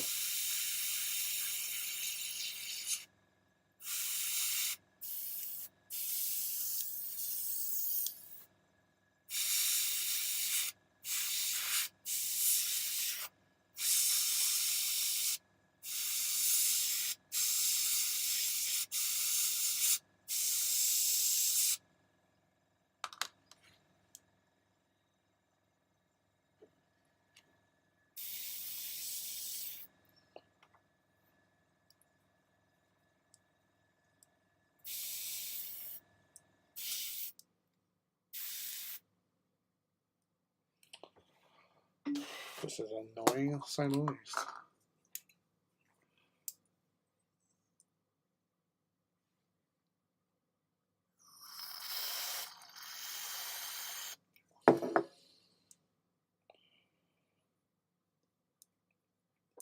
On the project at hand, what was the thing that with starting your Volturum? I remember something about your kids. Yeah, it's my hobby children that I adopted. Basically, Luke and Ivy. I adopted them, and they were like twins, basically. And both of them did Volturum. Their birthdays are very close as well, like a couple of days either side in March. So I was starting to do some more Audax, and I thought, I know, I'm doing 2 Warhounds that Luke had bought me as a present, bless him, because he wanted me to have stuff to do for the live streams. So he bought me these things, so I thought, right, okay, I'm going to name them after you two. I'm going to have my Audax, like a third maniple of Audax Warhounds. And as I was sort of building them and stuff, the chat spoke and basically saying, well, seeing as it's meant to be those two, shouldn't it be Gorecrows? And I basically said, well, yeah, technically it should. And so it became my 9th Legion, the Gorecrows. So, yeah, it's all their fault. So, you know how these things happen.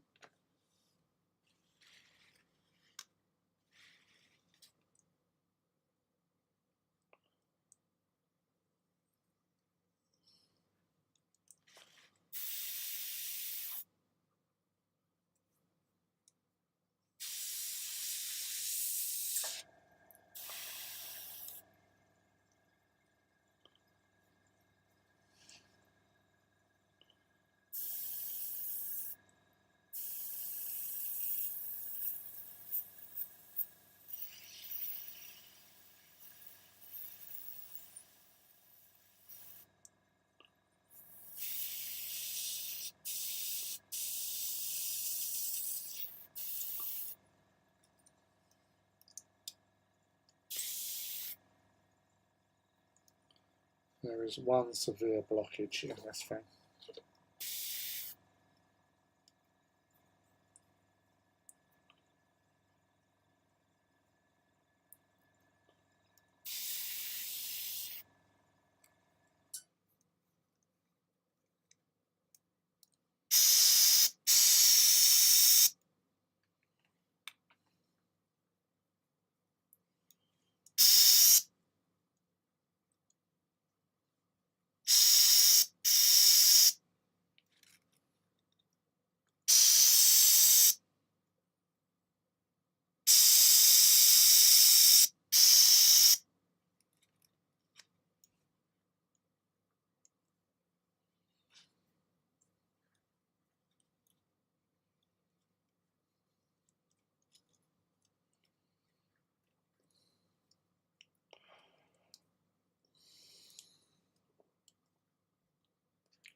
Oh yes, yes. I knew. I know. You know, when I was talking about it, I thought, I'm sure he was there.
Hey, Luke. Oh, dude, you're about 20 minutes late. Ivy was here earlier on, and I knew that she was looking forward to seeing you. But evening. Right, beautiful hobby fan. The boss is home from work, so I want to make her some grub and chill with her for a bit and then good catch up. Yeah, no worries, buddy. Good to see you. Happy New Year, and welcome back. A New Year's of hobbying. Oh shit! Ah! The last thing I needed was to drop the fucking top of my airbrush.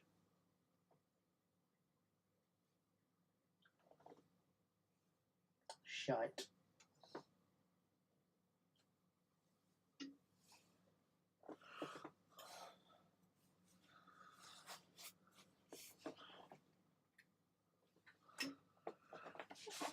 This is going to be interesting. Oh my goodness! This is top content.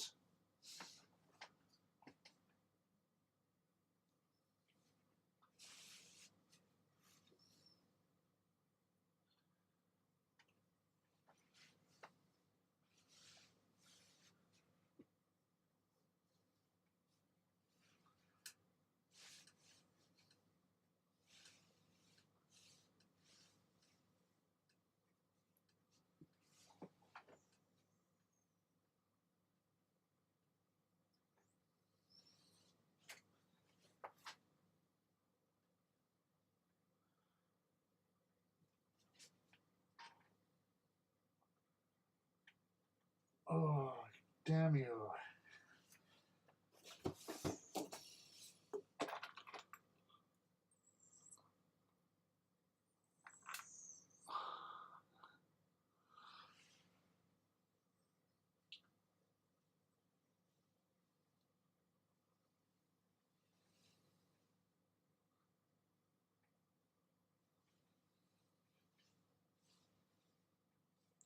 that's a real pain in the ass. Right, let's get this one on.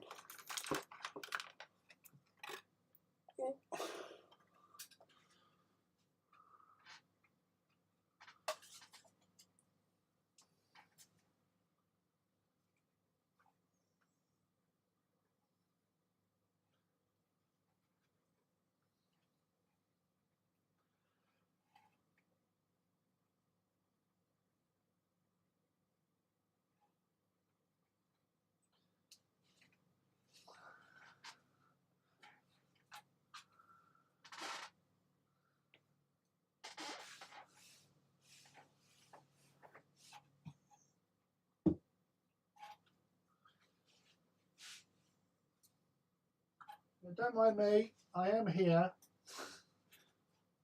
I can't believe I just did that. That's just so freaking annoying.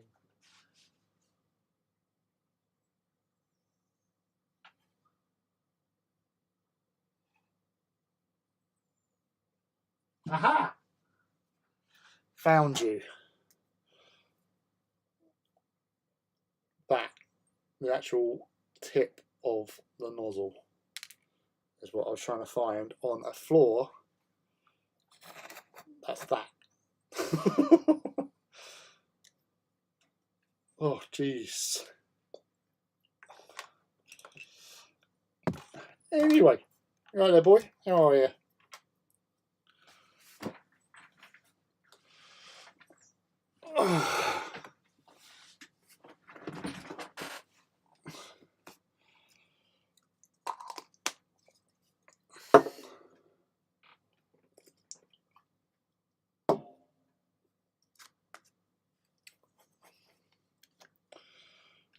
Right.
Hmm.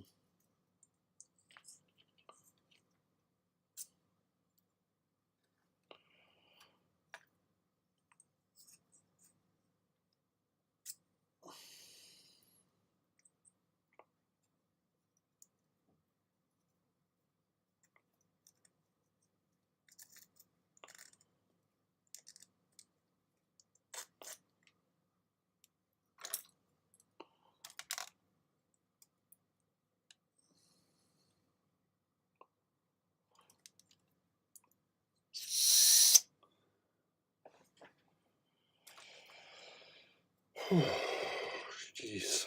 Yeah, sorry about that. It was life or death situation. Quite literally.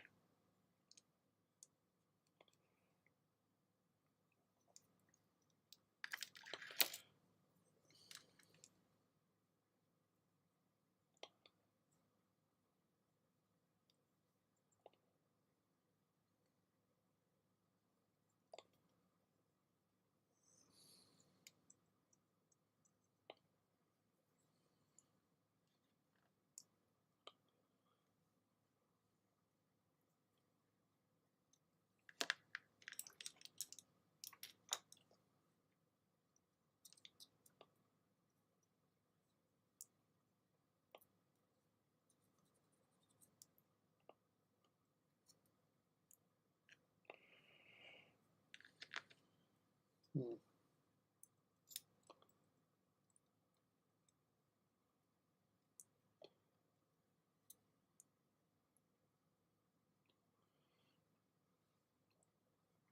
Where's that gone? There it is.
Yes.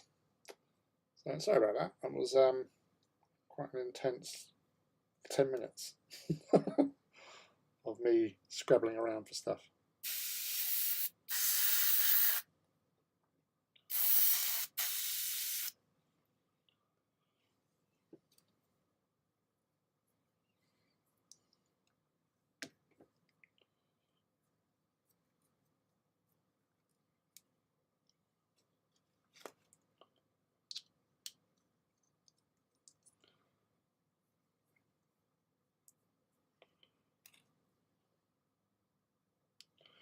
Right, so rinse out.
Oh shit. That'll be bright fucker.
Hmm.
Right.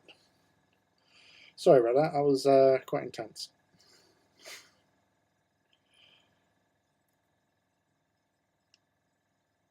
Right.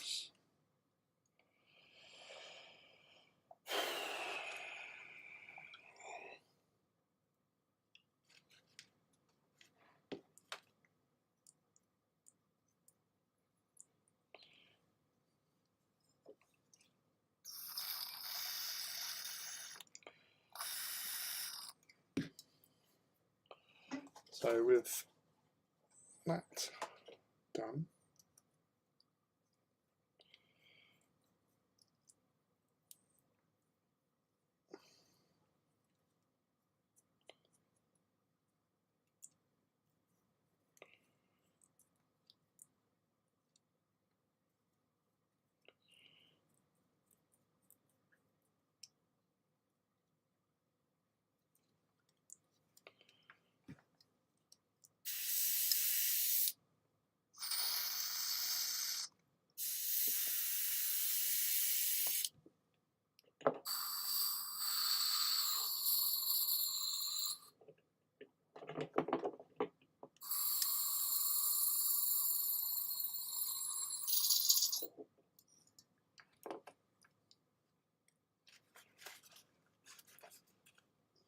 right, I'll pick 0 that.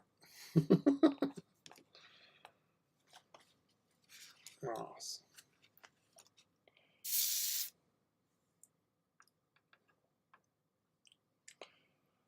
Always make sure you've got plenty of cotton buds.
Oh,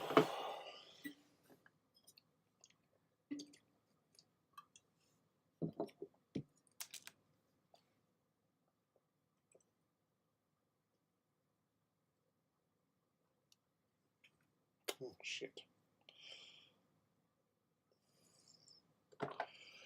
Right. Oh.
Note to self, make sure that you glue things into place.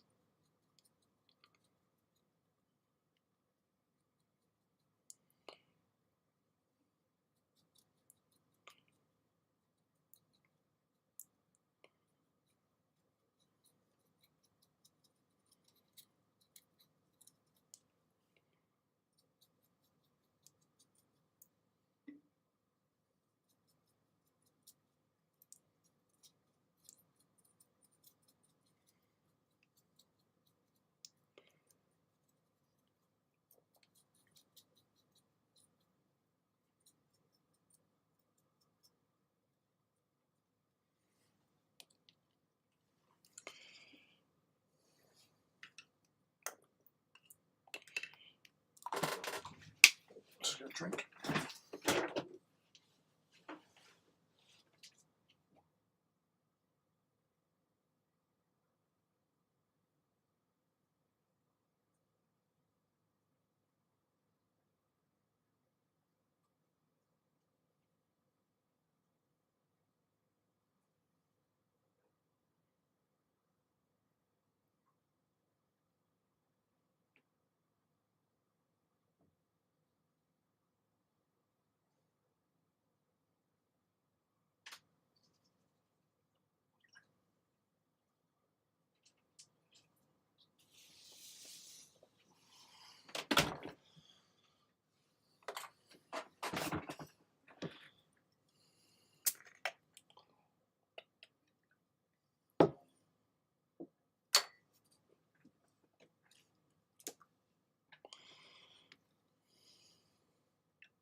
Yeah.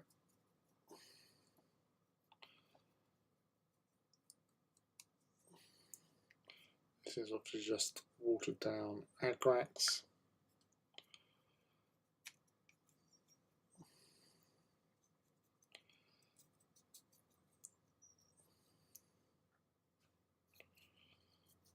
All over the model. Yeah, metals as well. So again, this is not a heavy part of the actual process, but it's how I do things. How I do things.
Poppy.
Don't know what the hell's going on here.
Yeah, don't know what's going on because I just sent a message to the chat and it hasn't turned up on my screen here.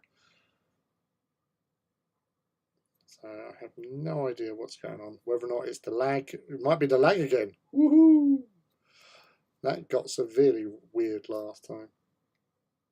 Oh, you was here, wasn't you? Yeah, so you know.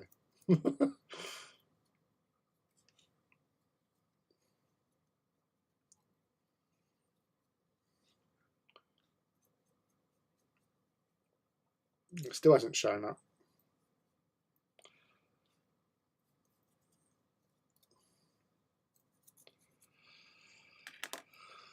Alright, I don't know what's going on, so I'm going to call it off of here because I've got nothing coming through on the chat. I don't know if anyone is. Like, right, I've got it on here on my phone, and I've got my message on there. Yes, it is a bit, and your reply, time warp. It's not showing up on here.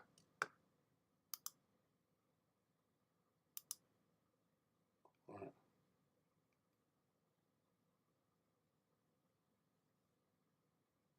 Nothing. That's even weirder.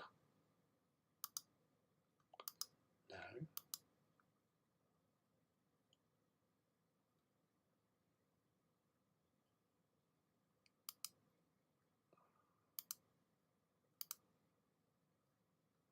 So on my chat here, I have nothing.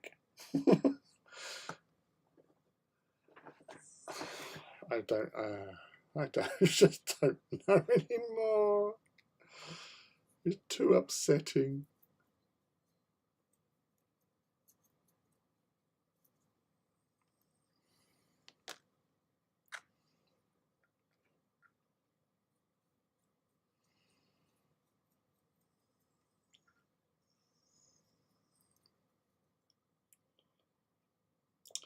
Right, yeah, Edvin. I've got it on my phone here, so I can see what's going on. Just tuning in. Hi there, buddy. So yeah, I've got it on. I'm gonna have to put this over here then because I can't. I've got nothing. I've just going on my chat because I have my little widget here, and no chat is on there at all. So doing so well. Yeah, see, I've got it on. I've got it on the phone, so we know it's working. I just don't know what's happening with YouTube in general. So, how are you, buddy? You walked the dog?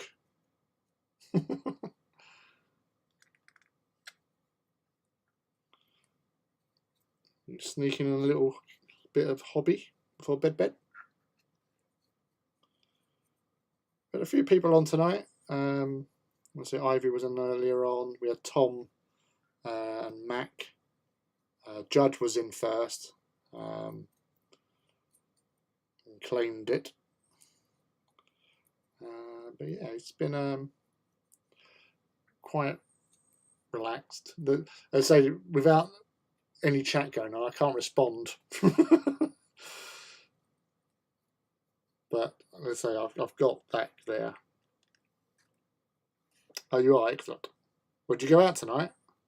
Because it's be like midnight almost. For you at least, anyway. Not over here.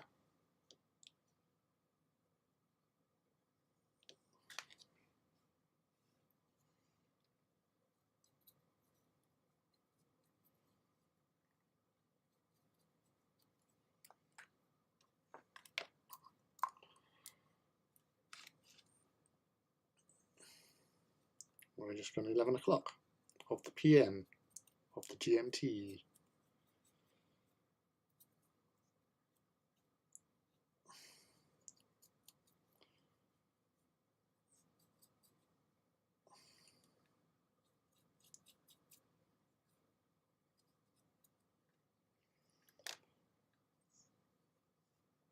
Indeed, and rain on that too. Ah, nice. Nice to mix up the weather.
But you do what you must for your four-legged friend. Indeed. You've got to get them out. Let them loose. Unleash their caboose.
Ah, the airbrush stopped.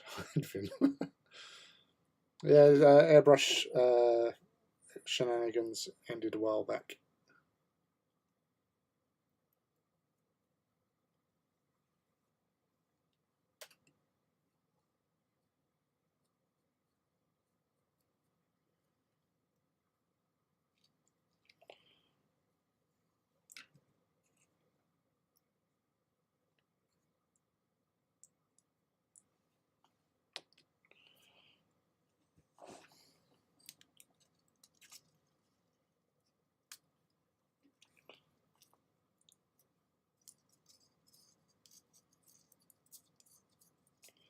Might always go back to it though, Tom. Need arises.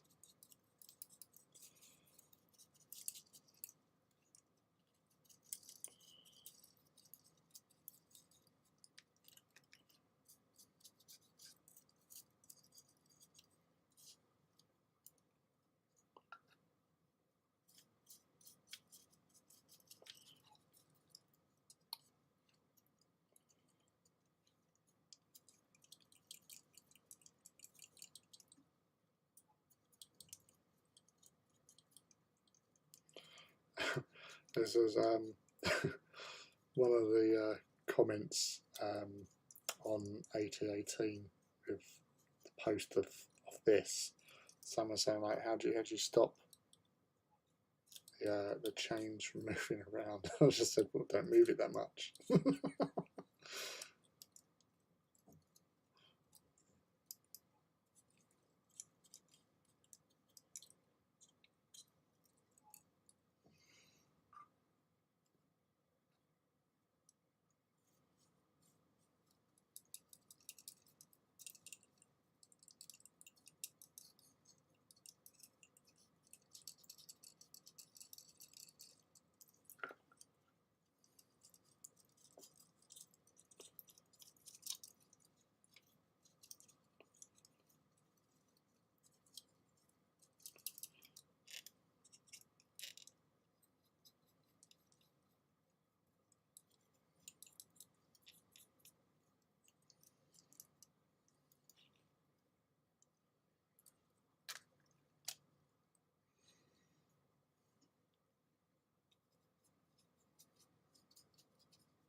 Just watching a 2014 Godzilla, not bad. Amazingly cinematic. I avoided it at the time. I haven't minded the Godzilla movies. Even the latest one, which must be about 3 years old now. I really enjoyed them. I think it's Godzilla. Godzilla has a special place in anyone's heart, I reckon.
Yes, mate. Up from the depths, 30 stories high, breathing fire, he stands in the sky. Godzilla.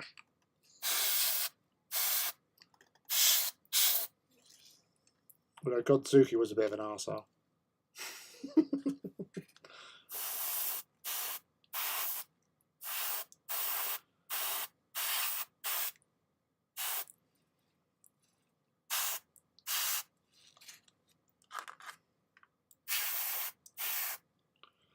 Let's be honest, we weren't there for Godzuki, we were there for the big boy.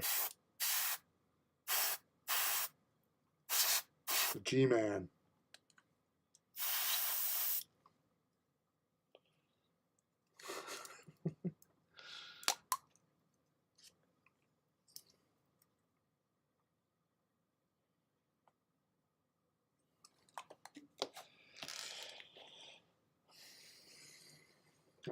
The Calico was the ship.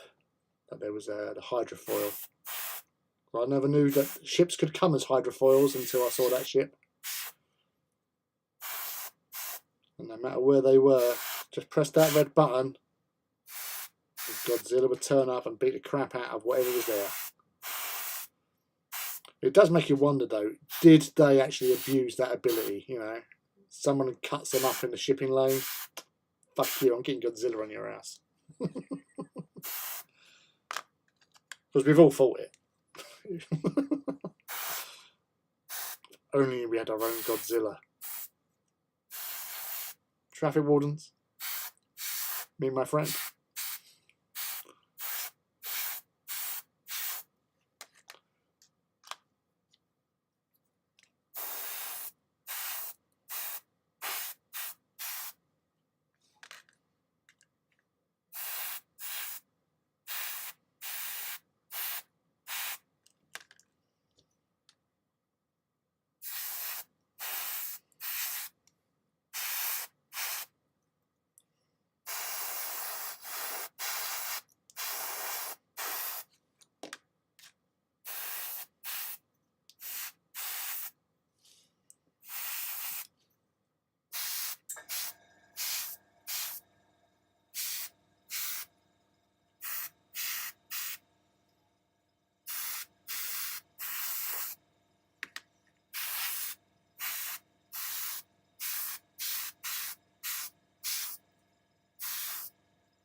That's the thing though, Godzuki was meant to be like the cute, lovable one. But he just looked, I don't know, he just didn't do it for me.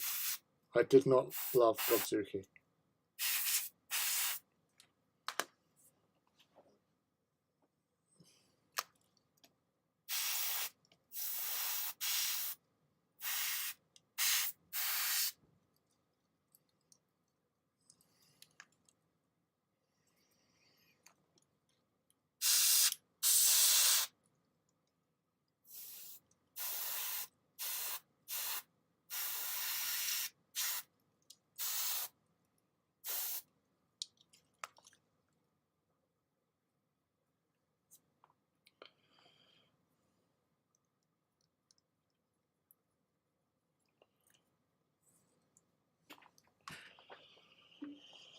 Gosh.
Yeah, no worries, buddy.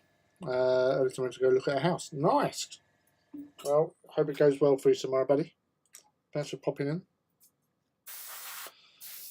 But yeah, 11:30. I'm gonna call it there. I've got to let all this dry anyway.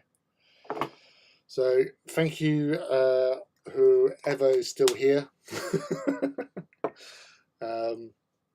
So yeah, it's Wednesday, isn't it? Yeah. So yeah, should be back on Saturday. So hopefully we have some decent internet, because without the internet I can't do a lot, and yeah, it's a bit frustrating to say the least. What are you going to do?